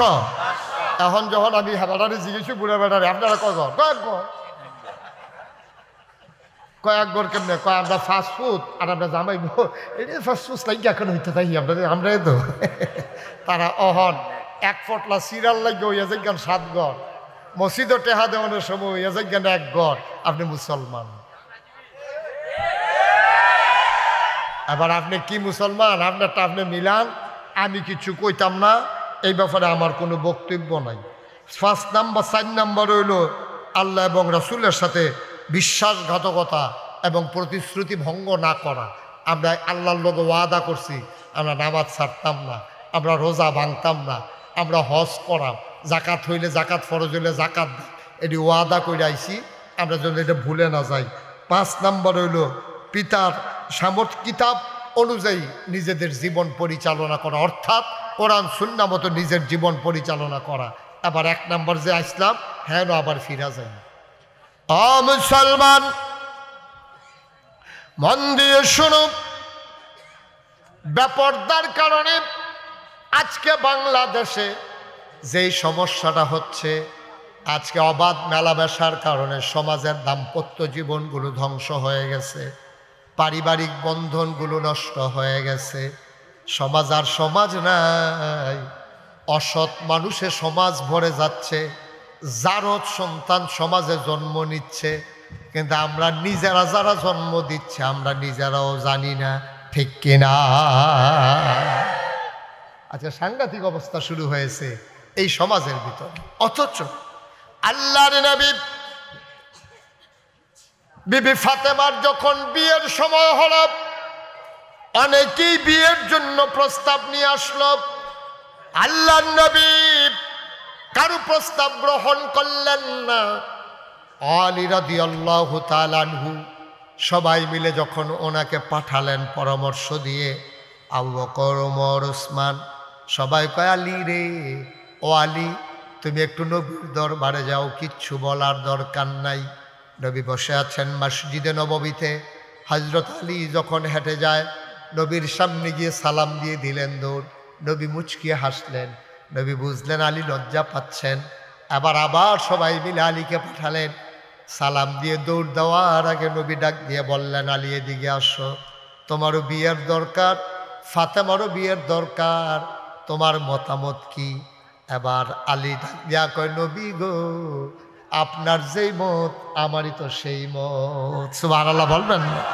আমি তো আপনার ঘরে রান্না হলে খাই, আপনার ঘরে রান্না না হলে আমিও না খাইয়া থাকি, আপনার বারান্দাতেই তো আমি ঘুমাই, আমার তো আলাদা ঘরও নাই। সুবহানাল্লাহ বলবেন না?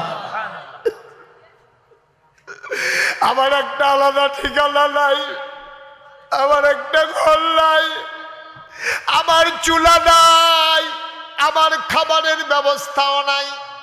আপনি যা বলবেন তাই তো আমার সিদ্ধান্ত। আল্লাহর নবী বললেন, ঠিক আছে, তুমি একটা ছোট্ট ঘর ভাড়া নিয়ে নাও। আলী একটা ছোট্ট দেখে ঘর ভাড়া নিলেন। লম্বা ঘটনা, সবটা বলা আমার উদ্দেশ্য না। সংসার শুরু হয়ে গেল আলী এবং বিবি ফাতেমার। একদিন ফাতেমার প্রচণ্ড জ্বর, তখন হাসান হুসাইন দুনিয়াতে চলে এসেছেন, ওরাও ছোট্ট ছোট্ট বাচ্চা। ফাতেমার সাংঘাতিক জ্বর, ঘুমিয়ে আছেন সবাই। জ্বরের ভিতরে ফাতেমা কান্দে, আলীর ঘুম ভেঙে গেল। জ্বরের ভিতরে মানুষটা কাঁদতেছে। আলী লাফ দিয়ে উঠলেন, কপালে গিয়ে হাত রাখলেন, দেখে জ্বরের কারণে মনে হয় শরীরটা পুড়ে যাইতেছে। আলী ডাক দিয়ে কয়, ফাতেমা, ও ফাতেমা, তোমার এত সাংঘাতিক জ্বর, কেন তুমি ডাকলা না ফাতেমা? আমি তো পাহাড়ি ঝর্ণা থেকে পানি এনে তোমার গায়ে ঢালতে পারতাম, ওষুধের ব্যবস্থা করতে পারতাম। ফাতেমা কান্দার কয়, আলী ও আপনি পেরেশানি কইরেন না, আপনি কান্নাকাটি কইরেন না, অস্থির হইয়েন না।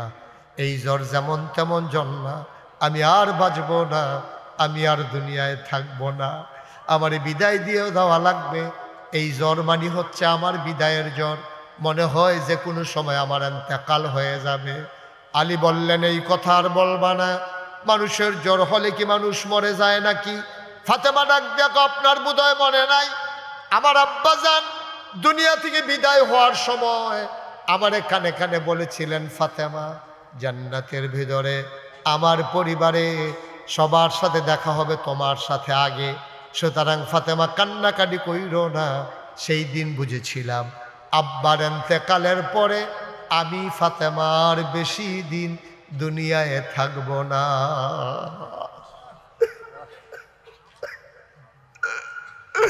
আমি সেই দিন বুঝেছিলাম যে কোনো দিন আবার চলে যাওয়া লাগবে।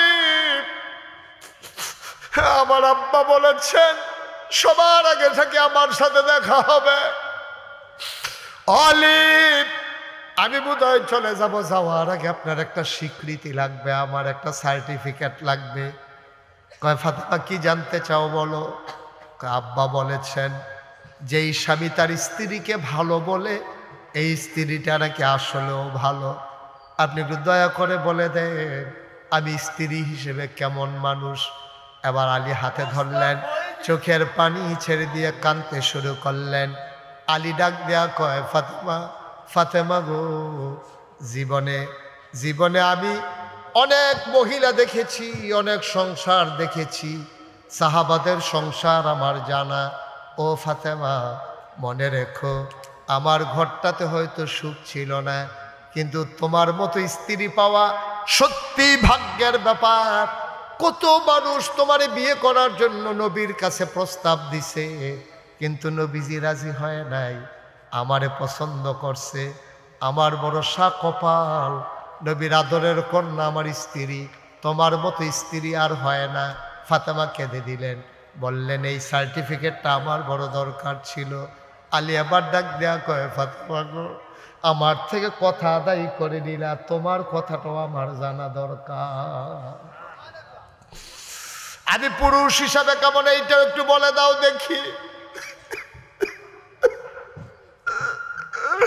আমি স্বামী হিসাবে কেমন কোনদিন তোমারে জিজ্ঞেস করি নাই। অচরবাকরের মানুষ, হুসেনপুরের মানুষ, কালিকাপুরের মানুষ, ভাগমাবাদের মানুষ, মন দিয়ে শুনো রে ভাই। এবার ফাতেমাকে আলী জিজ্ঞেস করলেন, ও ফাতেমা, আমি স্বামী হিসেবে কেমন? আলী এবার ফাতেমা হাতে ধরে কয়, আলী, ও আলী, কোনোদিন একটা নাকের ফুল, কানের দুল, গলার মালা, হাতের বালা, বেনারসি কাথান, আপনি আমার জন্য মজার খাবার হয়তো কোনো কিছুর ব্যবস্থা করতে পারেন নাই, কিন্তু আমার ঘরটার ভিতরে কোনোদিন সুখের অভাব হয় না।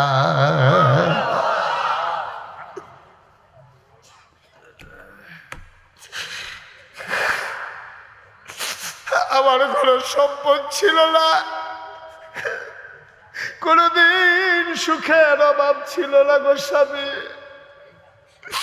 আমি আপনার প্রতি আমার কোনো অভিযোগ নাই, আপনি স্বামী হিসেবে আমার সেরা স্বামী।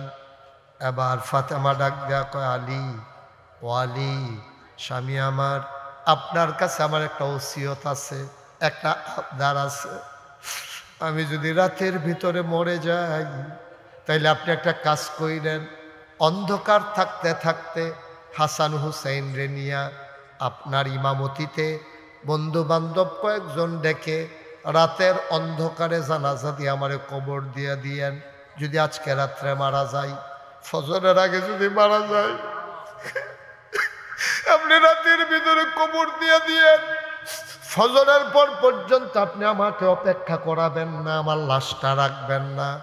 আলী আবার কান্দার কয়, ফাতেমা ফাতেমা, তুমি হইলা নবীর আদরের কন্যা। নবীর 4 জন মেয়ের ভিতরে নবীজি তোমারে আদর করছে বেশি, তোমার সুনামও বেশি। আয়েশাও কইছে, নবীর স্ত্রী আয়েশা তোমার আম্মা, উনি বলেছেন ফাতেমারে দেখলে মনে হইতো ফাতেমা হাঁটে না, মনে হইতো যেন নবীজি হেঁটে যায়। ওনার কথা, ওনার আচরণ, ওনার খাওয়া দাওয়া, ওনার হাসি, ওনার চালচলন নবীর সাথে হুবহু মিল ছিল। চেহারাও ছিল নবীর চেহারার সাথে অনেকটা মিল।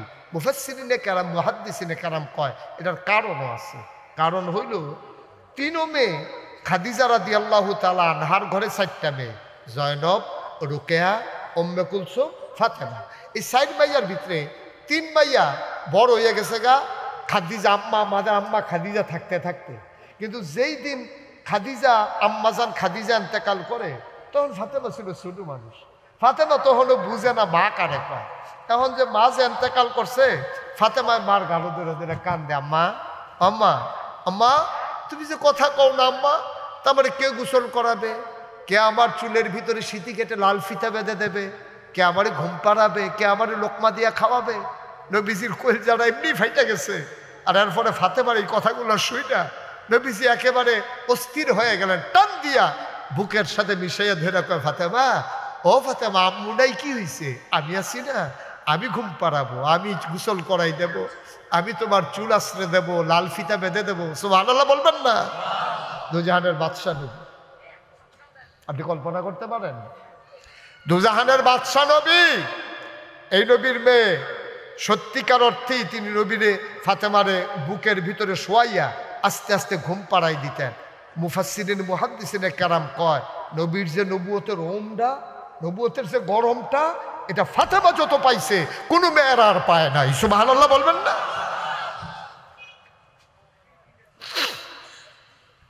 কোনো মেয়েরা নবীর এত সংস্পর্শ পায় নাই, এত আদর পায় নাই, এত মায়া পায় নাই। ফাতেমা যেই মায়াটা পাইছে, এই জন্য নবীজি ফাতেমারে আদর করতেন বেশি। ফাতেমা আব্বা ছাড়া কিছু বুঝতো না। নবী যখন যুদ্ধে যেতেন, কোথাও সফরে যেতেন, সবার কাছে বলা শেষ কইরা তারপরে ফাতেমার কাছে সবার শেষে বলতেন। আবার যখন বাইরে থেকে আসতেন, সবার আগে ফাতেমার কাছে আসতেন, ব্যাগটা খুলে দিতেন, ফাতেমা তোমার যেটা পছন্দ হয় এটা আগে নেবা, তারপরে আমি অন্য বাচ্চাদেরকে দেব। ফাতেমা এমনই লক্ষ্মী মেয়ে, একটা জিনিসও ধরতেন না, বলতেন আব্বা আপনি সব আগে অন্যদেরকে দেবেন, থাকলে আমি নেব, নাইলে আমার লাগবে না।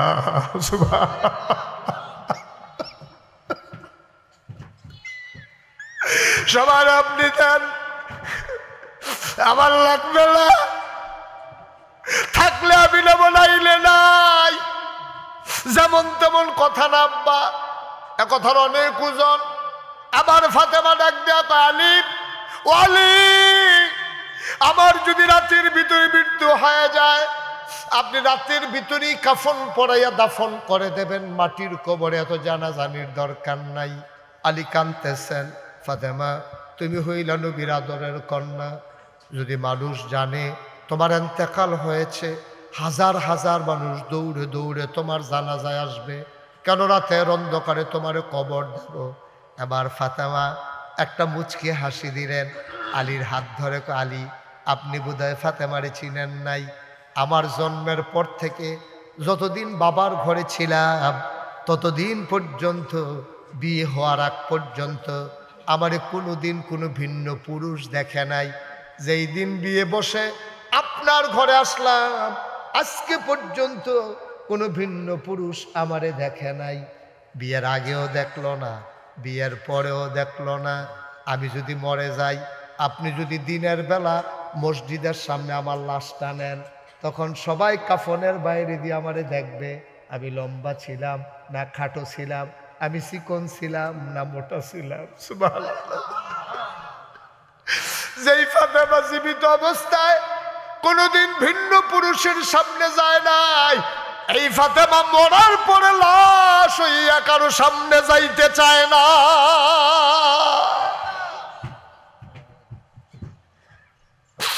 ও হুসেনপুরের মায়েরা, ও আমার আদরের বোনেরা, মুশতাক ফয়েজী যদি কোনোদিন আর না আসে, কোনোদিন যদি তোমারে না ডাকে, মনে রাখবা আমি এসেছিলাম, মনে রাখবা কথা কয়টা বলে গেলাম, কথাগুলা মনে রাখো। বাবা তোমারও দায়িত্ব আছে, আমারও দায়িত্ব আছে। তুমি স্বামী, স্ত্রীর উপরে দায়িত্ব তোমার, তুমি বাবা, মেয়ের উপরে দায়িত্ব তোমার, তুমি ভাই, বোনের উপরে দায়িত্ব তোমার। তোমার বোন, তুমি মুসলমান, তোমার বোন বেপর্দা হতে পারে না। তুমি বাবা, তোমার মেয়ে বেপর্দা হতে পারে না। তুমি স্বামী, তোমার স্ত্রী বেপর্দা হতে পারে না।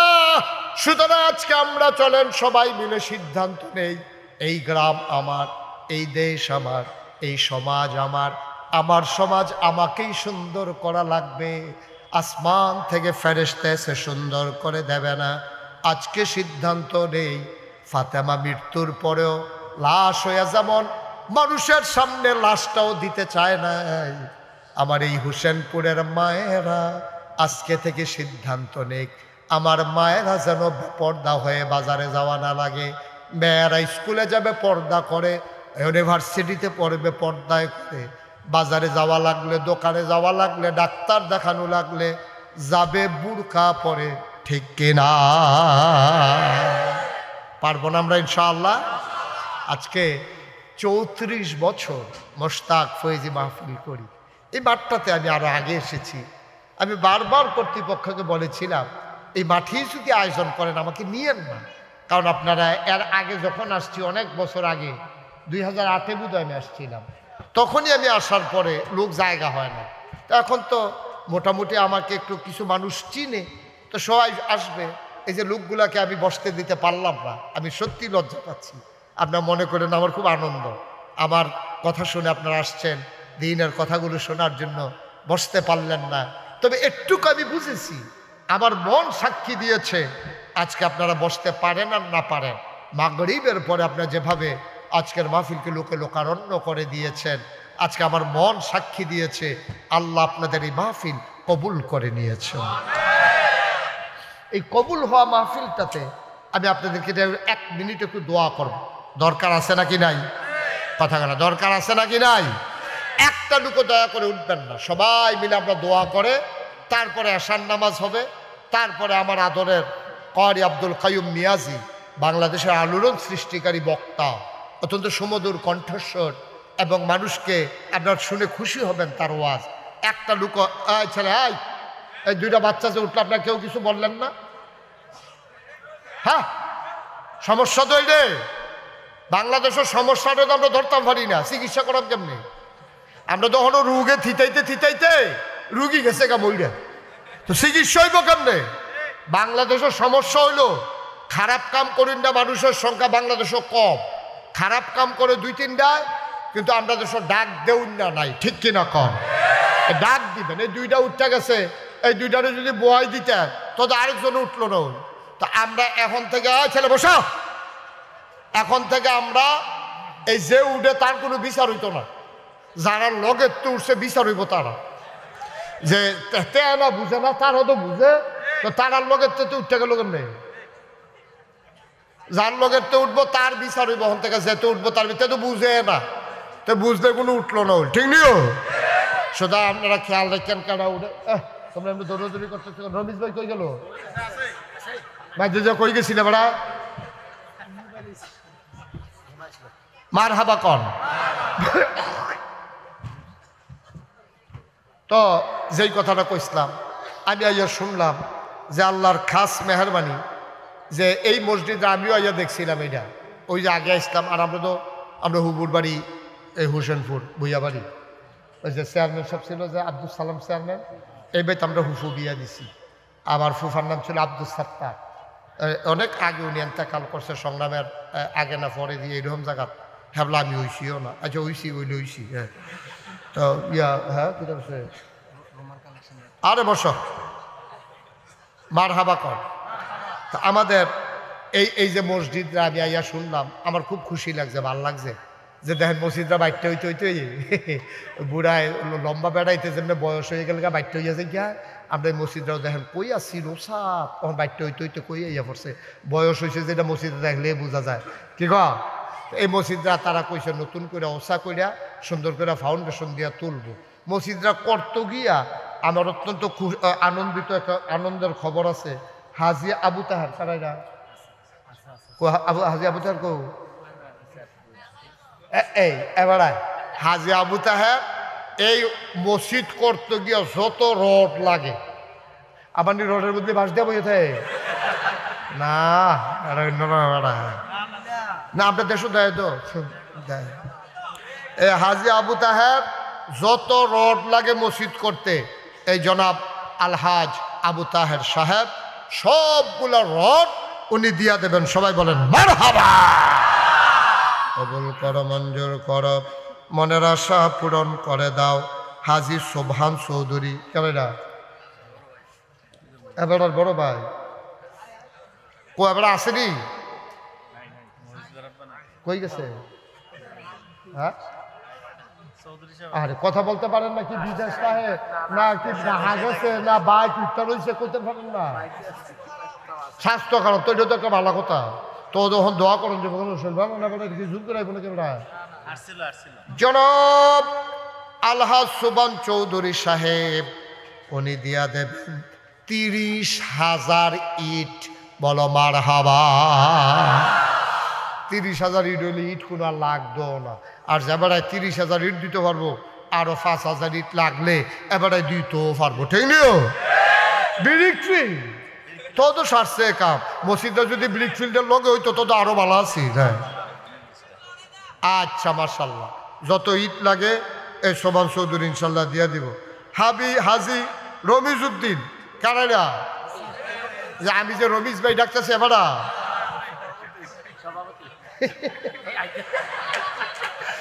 মার হাবা করছে রে। আমরা রমিজ ভাইয়ের যত সিমেন্ট লাগে মসজিদ করতে, যত সিমেন্ট লাগে আমরা রমিজ ভাইয়ে সমস্ত সিমেন্ট উনি দিয়ে দেবে। বলো মারহাবা। হাজি জসিমউদ্দিন যত বালু লাগে, যত বালু দরকার জসিম ভাই সব বালু দিয়া মারহাবা কয় না? শাহ আলম ভাই মালয়েশিয়া এবারে নি মালয়েশিয়ান শাহ আলম আমার অত্যন্ত মহব্বতের, আমার কলজার টুকরা। আমারে মালয়েশিয়া যা করছে তারা কয়জনে মিল্লা আমি দেখা বাচ্চাইছি সব ঘটনায় মানুষ বাঁচে না। আদর আদর কসাইল্লা মাইরালাউনের কথা আমার এই একটা কারবার গেছে তোর মালয়েশিয়া। এই খাইতাম পারি না, খাইয়া চালি উঠতাম পারি না, আবার খাইয়ালাম। আমি বলি কিতা ভাই কি কারবার কি? তারা আমার এই যে কিতা করছে, শাহ আলম ভাই আরো কিছু আছে, আমার রাসেল, তারপরে আমার ইকবাল ভাই, মালয়েশিয়ার আমার অনেকগুলো গ্রুপ আছে, তারপরে আমার জাহাঙ্গীর ভাই, এটি কইয়া ফারা যাইতো না। মার হাবা কয় না তো কত্রী মানুষ যে আমার লিখা কি ফাগলের ফাগল, আমার আদরের রানা মালয়েশিয়ায় তা আমার ফাগল বানাই নিছে কয়দিনের ভিতরে। এই আপনার শাহ আলম ভাইয়ে নিয়ত করছে যত টাইলস কি যত টাইলস লাগে সবগুলা টাইলস ওনার পরিবার দিয়া দেবে। মার হাবা কন্যা কেন? আরে উনি দিয়া দিব। আর মরহুম রেনু মিয়ার পরিবার যত থাই এবং গ্রিল লাগে তো মসজিদ শেষে তৈলে যে আমরা থাহি থাইকা নামাজ পড়া যাই, তারা যেন সকলে দিয়ালা উন্না মার হাবা কয় না রে। এখন রাজমিস্ত্রির খরচ এটা যোগান গেল যেমন গেলে ইনশাল্লাহ মসজিদ হয়ে যাবো গা। আল্লাহ যেন কবুল করে সবাই কনা আমিন। কেউ খুশি মনে যে সকলে যেহেতু বাক করে রয়ে গেছে গা যে হুজুর আমি ইনশাল্লাহ 10,000 টাকা দিয়ে দেন, বেশি চাইলাম না। একজন আসেননি যে হুজুর আমি ইনশাল্লাহ মসজিদের কাজের জন্য 10,000 টাকা দিয়ে দেব। আল্লাহ খুব খুশি হয়েছি। আমি যে এত জায়গাত গেছি এমনি এই কারবার আমি আর দেখছি না। না না এমনি ভাগ করে লয়ে জিজ্ঞান হগলতা আমি জীবনে এই কারবার আর দেখছি না। আল্লাহ যেন কবুল করে সবাই কনা আমি। হ্যাঁ আরে রাহেন এবারটা ফার্স্ট হয়েছে কিনা আব্দুল সামাদ ভাই, উনি দিবেন 10,000। কি নাম তোমার? এনামুল হক। সামাদ ভাইয়ে 10,000, এনামুলে 10,000। 3 নাম্বার কি নাম? নিয়ামতুল্লাহ ভাই, উনি দেবেন 10,000, হয়ে গেল 30,000। হ্যাঁ কে? মালু ভাই। ফুলা নাম কর। আর আপনার নাম কি? কি আর মালু মিয়া কোনো নাম আছে নাকি বাংলাদেশে? মালু ভাই না এবার কপাল বালা এবার বালু দিছে না মালুয়ে বালুয়ে তো একটা মিল্লা গেল কেন রে? কি নাম এটা আপনি বদলাইতে পারছেন না নামটা? মালু। রাহেন রাহেন আপনার জন সাহেব বলছে বালু আলু মালু যেটা রাহেন রাহেন। মালু ভাইয়ে দিয়া লাইব 10,000, হয়ে গেল মার হাবা কয় না রে, হয়ে গেল 40,000। কি নাম তোমার? নাম কি? কাজী আমরান। তারা বাবার নাম কাজী আজাদ। এই কাজী আমরানে দিয়া লাইব 20,000, হয়ে গেল 60,000। মাশাআল্লাহ। কি নাম? হ্যাঁ জয়নাল আবেদিন নাম্বার, উনি দেবেন 10,000। কত? 40। কিরে কিরে এবার সেই থেকে ধর, দুজনে ধর এবারে। এবার সেই থেকে শেখা আজ কি রড রডের রড তো আমরা ইয়ে হয়েছে না টেহা লইতেছি। হ্যাঁ ইয়া কি না জয়নাল আবদিন নাম্বার কত? আপনি এটা শিখছেন কখনো? ওইলে 50 দিবেন না হইলে 1 লাখ দিবেন। এটা কই শিখছেন? এটা না বেশি ইয়া বাইরে গেছেন আপনি। আচ্ছা 50-এ বাড়াবাড়ি করিচ্ছে তোরা। 50 রাজি হয়ে গেছে গা, রাজি হয়ে গেছে গা। অনেকে আছে মাইরের নমুনা দেখলে তাড়াতাড়ি রাজি হয়ে গেছে গা। এবারে দেখছে যে নমুনা খারাপ, পলারি ব্যাট দিয়া লাগবে, এবারে দিয়া রাজি হয়ে গেছে গা কোনো মতে 50,000। জনাব কি নাম? না জয়নাল আবদিন নাম্বার দিয়া লাইছে 50,000। এখন বলো মারহাবা। আমরা অলিউল্লাহ ভাই তো কিছু দিছেন না। অলিউল্লাহ ভাই আগে কিছু দিছে না রে। এখন অলিউল্লাহ ভাইয়ে কয় দিয়া লাইব 1 লক্ষ টাকা। কবুল করে মঞ্জুর করো, মনের আশা পূরণ করে দাও, দানের হাদিয়া সোনার মদিনায় পৌঁছে দাও, কামাই রোজগারের রহমত ওর বরকত বাড়াইয়া দাও কনা আমি। আর কেউ আছে? আর কেউ আছে? 10,000। কি নাম? জামাল হোসেন, উনি দিয়া লাইব 50,000। কবুল করো মঞ্জুর করো, মনের আশা পূরণ করে দাও। আর কে আছেন? 10,000। হ্যাঁ 10,000 কেউ আছে? প্রবাসী সুমন ইটালি 10,000 টাকা। প্রবাসী সুমন বাইরে থাকে? ইটালি। বাইরে বড়ই নাকি? ও বিদেশ বিদেশ। আমি তো কই কি তারে কুয়াশার ভিতরে বাইরে বাইরে ঘুরে গেলে বিদেশ বিদেশ ওলে বুঝছেন খাইবারটা বিদেশ থাকে। ইটালি দিয়া লাইব 10,000। মারহাবা কয় না রে সবাই কনা আমি। আর কেউ আছে? 10,000। মোহাম্মদ জুয়েল, মোহাম্মদ জুয়েল, উনি দেবেন 10,000। কবুল করো মঞ্জুর করো সবাই কনা আমি। হ্যাঁ জুয়েল, আপনি আপনার নাম কি? তা এই লোকটা কেউ ছেলেটা ইয়া টিপে লেজার টিপে দেখেন না কেউ?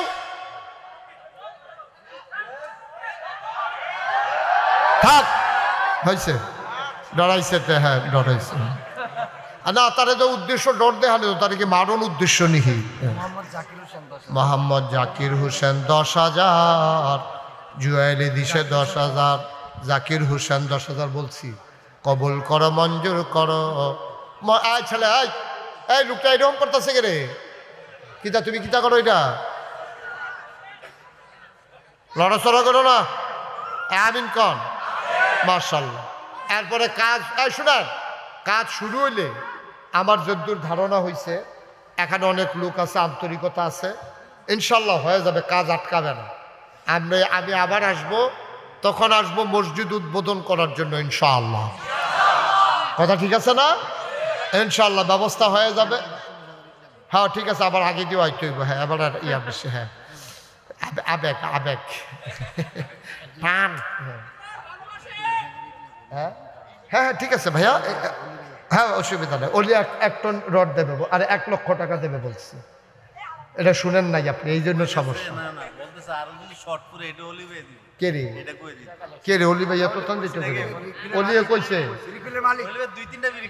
আচ্ছা হোটেল অলি আরো কইছে যে যদি আর পরে শর্ট পরে অলি আছে, অলি আমার আদর, আমি ওর সম্পর্কে জানি, মন সম্পর্কে জানি, যদি এমনি না দেয় আমারে জানাইবেন, আমি আবার আউন লাগবো আর কি দূরে দো দিত না, দিয়ে ওরে দিতেন না, দিয়েও তো ভালো। এবার হাবা বলো আল্লাহ যেন কবুল করে, সবাই করা হবে। মসজিদ আর আটকাবে না, আপনারা টেনশন করেন না। বাংলাদেশে যে আয়োজন লইয়া আপনারা নামতে আছেন, এত আয়োজন লইয়া কোনো মসজিদ আমার জীবন আমি দেখি নাই এইভাবে নামতে আছে। এরকম একটা মসজিদ আমি দেখি নাই যে এইভাবে রড সিমেন্ট ইট বালু থাই গিরিল এমনি সব টান লইয়া এরপরে টাইলস এরপরে টেহা লইয়া সবাই নামছে। বাংলাদেশে একটা মসজিদও নাই। এরপরে টেনশন করেন গিরতেন আপনি, শীতের ভিতরে ঘামতাছেন গিরতেন এখানে বইয়ে বইয়া। মেম্বার দায়িত্বে আছে সবাই কোন বার হাবা। আরে 2 কারণে গামে, এবারে গামতে আছে, এত টেহাজে উঠতে আছে কি তারি এর লাইগা গামতে আছে এবারে। হ্যাঁ মার হাবা বলো, ইনশাল্লাহ হয়ে যাবে। আমার ওভার কনফিডেন্স আছে এই জায়গার সম্পর্কে, আমার ধারণা আছে হয়ে যাবে। যদি আপনাদের টেনশনের দরকার নাই, সবাই কোনা আমিন, জোরে কোনা আমিন। আল্লাহ যেন কবুল করে, সবাই পড়ে না আমিন। বন্ধুগণ, তা মসজিদ নিয়ে আমাদের চিন্তা নো টেনশন, আল্লাহর ঘর আল্লাহ করে দেবে ইনশাআল্লাহ। এই ব্যাপারে কোনো চিন্তা আছে ইনশাআল্লাহ আমাদের? আল্লাহ যেন হেফাজত করে, সবাই কোনা আমিন। আল্লাহর খাস মেহরবানি, আপনারা জানেন যে নাগাইশ দরবার শরীফে এই যারা আমেরিকাটা গেছেন দাওয়াত দিত, ওই কি নাম না আব্দুল মান্নান, আরও যারা আমার দাওয়াত দিতে গেছে তারা কয়েকবার 2-3 বার গেছে। এটা কারণও আছে, তারা চাইছিল ওই মূল টাইমে আমি আওয়ানের লেগিয়া। আমি বারবার কইছি আমি দিনে গেলেও আপনারা যেই জায়গা, আপনার কোনো লোক জায়গা দিতে, বসো তুমি বসো, আপনার কোনো লোক জায়গা দিতেন পারতেন, গেলেও আপনারা মাগরিবের পরে গেলেও আপনারা সারব। তারা চাইছিল না এসার পরে আমি আইতাম, আমার তো আরেকখানো মাহফিল আছে, কিন্তু তারা তো বুঝে না, আমি তো বুঝি, আমার ধারণা আছে তো মাশাআল্লাহ যথেষ্ট। আর মানুষ হইলে কিতা করলেন, কিতা করলেন হইল, কিতা এটা ফিটাফিটির লাইন লইল হ মার হাবা কন। আল্লাহ যেন কবুল করে, সবাই কোনা আমিন। ইনশাল্লাহ হয়ে যাবে। আপনারা শুনে খুশি হবেন যে আমি, আপনারা তো শুধু মসজিদের কাজ ধরছেন, সাথে হেফজখানা আছে। আমার এখানে ওই কি নাম না আব্দুল মান্নান, তারা যে গেছে দেখতে আইছে। আমি চিন্তা করছি মুস্তাক ফয়েজিদ আবার আইতাম না দুনিয়ায়, একদিন পট করে যাই গা, আর আওয়ানের সম্ভাবনা কি মুডেও নাই। আবার কিয়ামতের ময়দানও যদি আল্লাহ ভালা হিসাবে তুলে তৈলে হয়তো দেখা হইব আর কি। তা চিন্তা করলাম যেহেতু মুস্তাক ফয়েজিরে কিছু মানুষে চিনে, যেহেতু বাংলাদেশের বাইরে বাংলায় যারা কথা কয় মোটামুটি মুস্তাক ফয়েজির নামটা শুনছে, চিন্তা করে দেখলাম কিছু একটা করণ দরকার। আল্লাহর খাস মেহরবানি, আপনাদের দোয়ায় আমি দাদায়, আমার যে দাদা, আপনারা তো সবাই জানেন যেহেতু আমি আপনাদেরই মানুষ, আমার আব্বা মারা গেছে দাদার আগে মারা গেছে আব্বা। এই জন্য দাদা থেকে সরাসরি আমি দরবারের দায়িত্ব পাইছি। আমার দাদা মাত্র 9 শতক জায়গা আমার দরবারও দিছ, মাত্র 9 শতক। এরপর আমি জমিন কিনা শুরু করলাম। আপনারা এই জামাই কনু কাকু, আমার মসজিদের লগে, আমার মাদ্রাসার লগে বাড়ি, আপনারা এই জামাই, এই যে ওইখানে আমি যখন ওই আপনাদের ইয়াও গেছে, অলিউল্লাহও গেছে, আমরা একসাথে 4টা ডাইল ভাত খাইছিলাম একদিন, অলিউল্লাহ সহ গেছিল। আমরা তখন জমিন কিনা আমি শুরু করলাম দাদার এন্তেকালের পরে। আল্লাহর খাস মেহরবানি, এখন নাগাইশ দরবার শরীফ 18 একর জায়গা 1800 শতক জায়গার উপরে আমার কমপ্লেক্স। মারহাবা বলবেন না? দাদাই দিছেন কয় শতক? আর এটা এখন হইছে কত শতক? 1800 শতক। 1800 শতক। আমার এখানে 10টা প্রতিষ্ঠান, একটা খানকা, একটা দাখিল মাদ্রাসা, একটা নুরানি মাদ্রাসা, একটা হাফিজিয়া মাদ্রাসা, একটা ধাতব্য চিকিৎসালয়, একটা গণপাঠাগার, একটা গবেষণাগার, একটা ছাত্রাবাস, একটা ইয়াতিমখানা, একটা মসজিদ।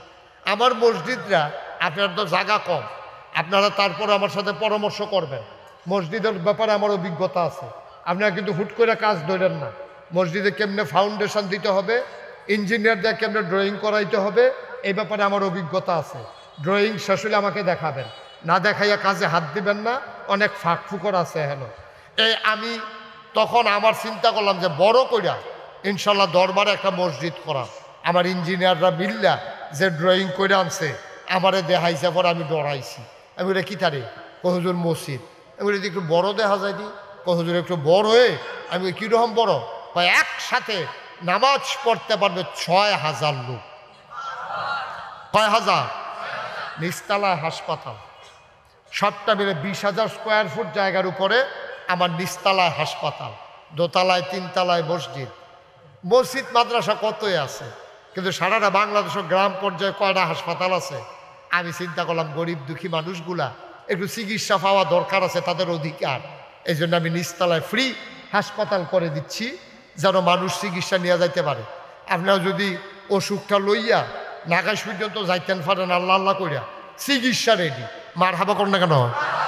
ইনশাল্লাহ ফ্রি চিকিৎসা, যারা অসহায় গরিব মানুষ থাকবে তাদের ফ্রি চিকিৎসার জন্য নিচতলায় হাসপাতাল, দোতলায় 3তলায় মসজিদ।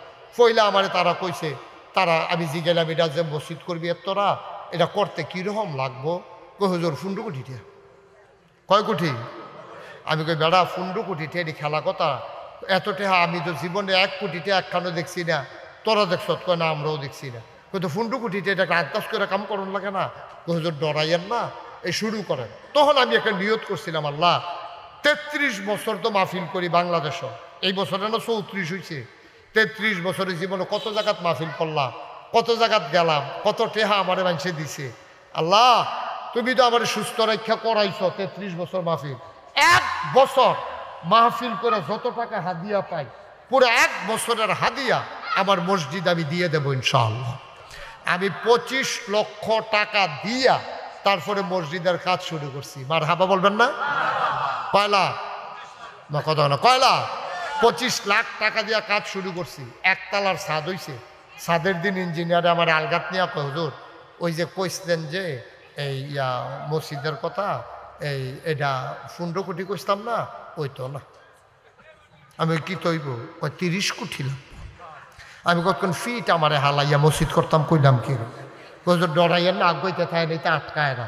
আসলেও আটকায় না। আজকে পর্যন্ত প্রায় 4 কোটি 80 লক্ষ টাকার মতো আমি আজকে পর্যন্ত খরচ করে ফেলছি। আমি দিছি মাত্র 25 লাখ, আরও 4 কোটি 55 লাখ করতে আইছে। এটি হ্যাঁ, এই যে মালয়েশিয়া গেছি, ওই যে কইলাম না শাহ আলম ভাই আমারে ঘুরাইয়া ঘুরাইয়া বিভিন্ন জায়গায় নিছে, কত মানুষে কত টাকা দিছে। তারপরে ওমানে গেলাম, সৌদি আরবে গেলাম, বিদেশের এমন কোনো দেশ নাই যেই দেশের তা আমার মসজিদও টাকা আইসে না। মারহাবা কইতেন না? আমি মসজিদ রাত মাহফিল শেষ করে রাইতে যখন যাই, মসজিদটার লোক আমি এত জড়াই গেছি, আমি ছাদের উপরে উঠে কান্দি।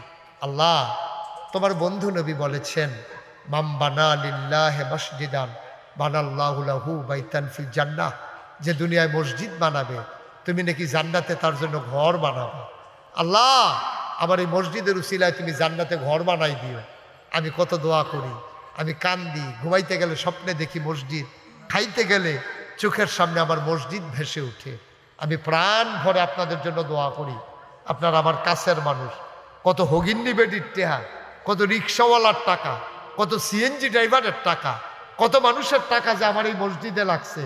আপনাদের শাহ আলমের টাকা, আপনাদের এই অলিউল্লাহর টাকা, অনেকের টাকা ইতিমধ্যে ঢুকে গেছে। আপনারাও বিভিন্ন জায়গায় এই মসজিদে শরিক হয়েছেন। আবার এটা একটা বিরাট প্রকল্প। আল্লাহ আপনাদের মসজিদের একটা লাইন করে দিলাম, কাজ ধরবেন, আবার আটকাই গেলে মুস্তাক ফয়েজিরও খবর দিবেন। মেহনা ইনশাআল্লাহ হুসেনপুরের মসজিদ আটকাবে না ইনশাআল্লাহ। সবাই কনা আমিন। আমার এই নাগাইশের মসজিদটা যেহেতু একটা বড় প্রকল্প, 30 কোটি টাকা বাজেট। আপনারা এখানে যারা আছেন আপনাদের কাছে আমার আবদার, দোয়া করবেন আমার এই মসজিদটার জন্য, আল্লাহ যেন আমার মসজিদটা কবুল করে। সবাই কনা আমিন।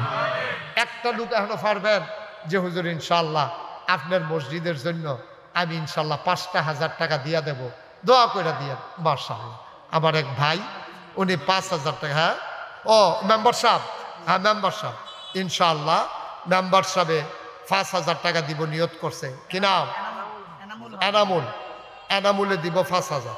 ভাই কম তো না, এই যে এখনো দিচ্ছেন যে এই যে কোন এই শাহ আলম ভাই গুলো পুরা টাইলস দিব, তারপরে আলহাজ কি জানি ওই যে পুরা রড দিব, আবু তাহে কম তো না, তারা সাদা কাগজ লেখা লইয়া যাইতো কর।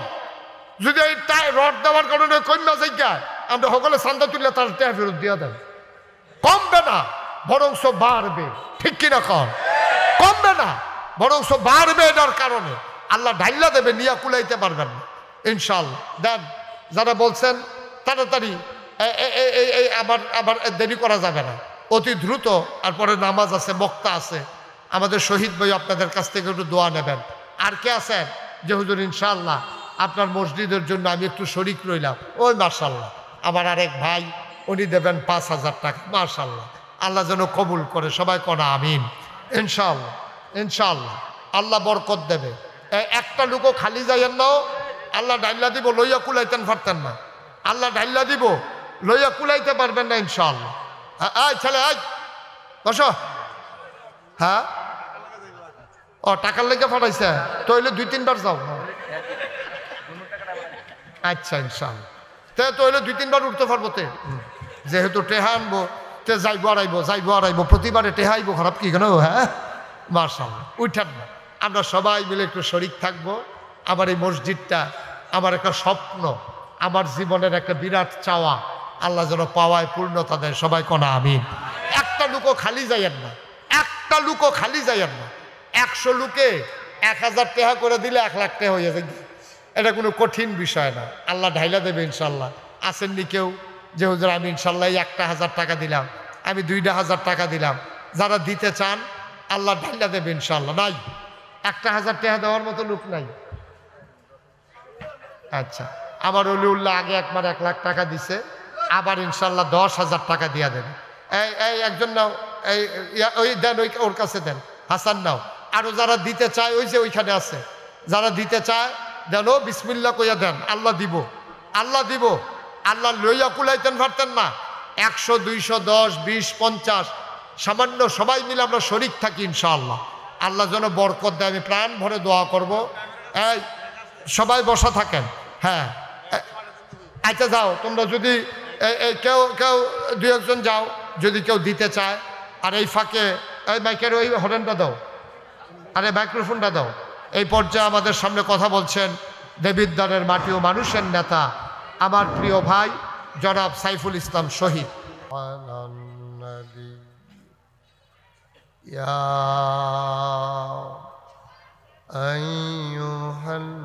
আইয়ুহাল্লাযীনা আমানু সাল্লু আলাইহি ওয়া সাল্লিমু তাসলিমা। আল্লাহুম্মা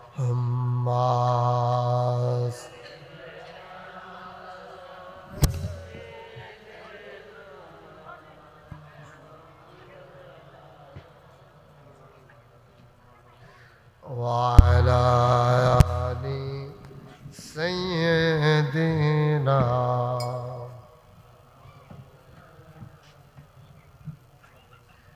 জোরে সুরে মহাব্বতের সাথে গলা ছেড়ে দিয়ে পড়ুন আল্লাহুম্মা।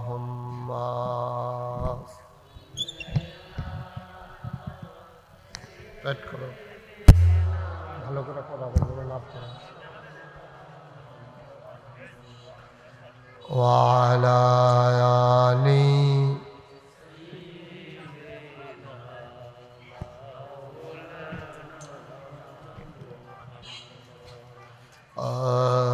আশিক হইয়া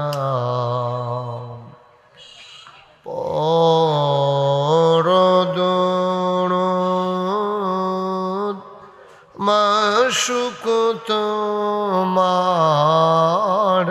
মদিনায়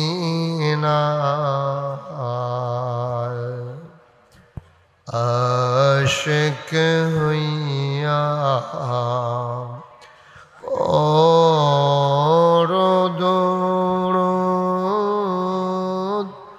মাশুক তোমার মদিনায় আশিক যদি হইতে পারো আশিক যদি হইতে পারো যাইবা সোনার মদিনায় আল্লাহুম্মা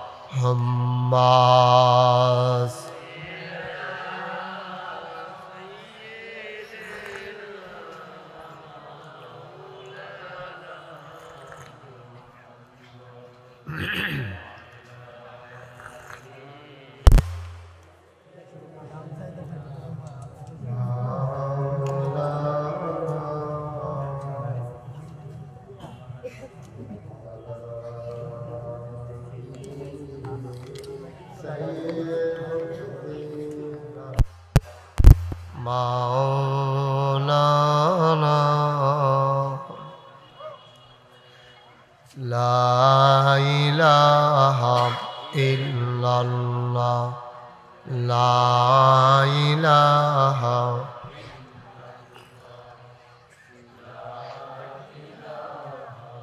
ইল্লাল্লাহ লা ইলাহা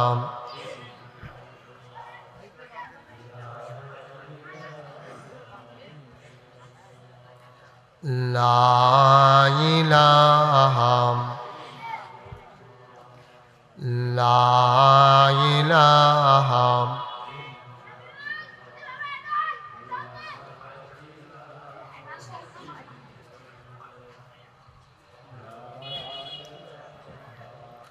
لا إله إلا الله محمد رسول الله صلى الله عليه وسلم اللهم صل وسلم ومبارك عليه সবাই পড়েন আমিন সবাই পড়ি আলহামদুলিল্লাহ জোরে পড়ি আলহামদুলিল্লাহ আল্লাহ তাবারক ওয়া তাআলার দরবারে আমরা লাখ কোটি শুকরিয়া জ্ঞাপন করছি যেন আমাদেরকে ঐতিহ্যবাহী ঐতিহ্যধন্য দেবিদ্বার উপজেলাধীন হুসেনপুর গ্রামের যে গ্রামে আমি নানানভাবে আত্মীয়তার বন্ধনে আবদ্ধ তারই পূর্ব পাড়ায় আবু বকর সিদ্দিক রাদিয়াল্লাহু তাআলা আনহু নুরানি ও হাফিজিয়া মাদ্রাসার উদ্যোগে ২৪তম বার্ষিক তাফসিরুল কোরআন উপলক্ষে আজকের আয়োজনের সম্মানিত সভাপতি জনাব আলহাজ মোহাম্মদ রমিজ উদ্দিন সাহেব কই আছেন রমিজ ভাই কই সভাপতি এদিকে সামনে নিয়ে আসো অলি ভাই কিতা খবর কিতা আর সামনে আসো হ্যাঁ আজকের মাহফিলের সহসভাপতি জনাব হাজী মোহাম্মদ আবু তাহার জনাব হাজী আব্দুল মজিদ মাস্টার প্রধান অতিথি জনাব মোহাম্মদ ইদ্রিস স্বর্ণকার জনাব মোহাম্মদ অলিউল্লাহ সওদাগর, বিশেষ বক্তাবৃন্দ, এবং আজকে আমার পরে গুরুত্বপূর্ণ আলোচনা করবেন আমার আদরের ধন কলিজার টুকরা, অত্যন্ত সুন্দর আলোচনা যিনি করেন। সুযোগ পাইলে আমিও যার কথা শুনি এবং আমার পরে আপনারাও শুনবেন, ক্বারি আব্দুল কাইয়ুম মিয়াজি সাহেব, বিশেষ বক্তাবৃন্দ, বিশেষ অতিথিবৃন্দ। আজকে আমাদের মাঝে উপস্থিত হয়েছেন আমাদের রৌনক বক্স মেহমান, বাংলাদেশ জামাত ইসলামীর কুমিল্লা উত্তর জেলার সম্মানিত সেক্রেটারি, দেবিদ্বারের কৃতি সন্তান, মাটি ও মানুষের নেতা, আমার প্রিয় ভাই জনাব মোহাম্মদ সাইফুল ইসলাম শহীদ। উপস্থিত হয়েছেন বাংলাদেশ জামাত ইসলামীর জাফরগঞ্জ ইউনিয়ন পরিষদের সম্মানিত সভাপতি এবং অন্যান্য বিভিন্ন পর্যায়ের নেতৃবৃন্দ, অন্যান্য রাজনৈতিক দলের নেতৃবৃন্দ, সোশ্যাল মিডিয়ার কর্মীবৃন্দ, উপস্থিত এই এলাকার বিভিন্ন মসজিদের ইমাম সাহেবান, ওলামায়ে কেরাম, মুরব্বিয়ানে আজম, কলরব এবং দামামা শিল্পী গোষ্ঠীর আমার আদরের সদস্যবৃন্দ, প্রিয় পরিচালক, উপস্থিত এই এলাকার দিনদার আশিকিন মুহিব্বিন, পর্দার আড়ালের মা ও বোনেরা, সবার প্রতি আমার আবারও আন্তরিক সশ্রদ্ধ সালাম। আসসালামু আলাইকুম ওয়া রাহমাতুল্লাহি ওয়া বারাকাতুহু।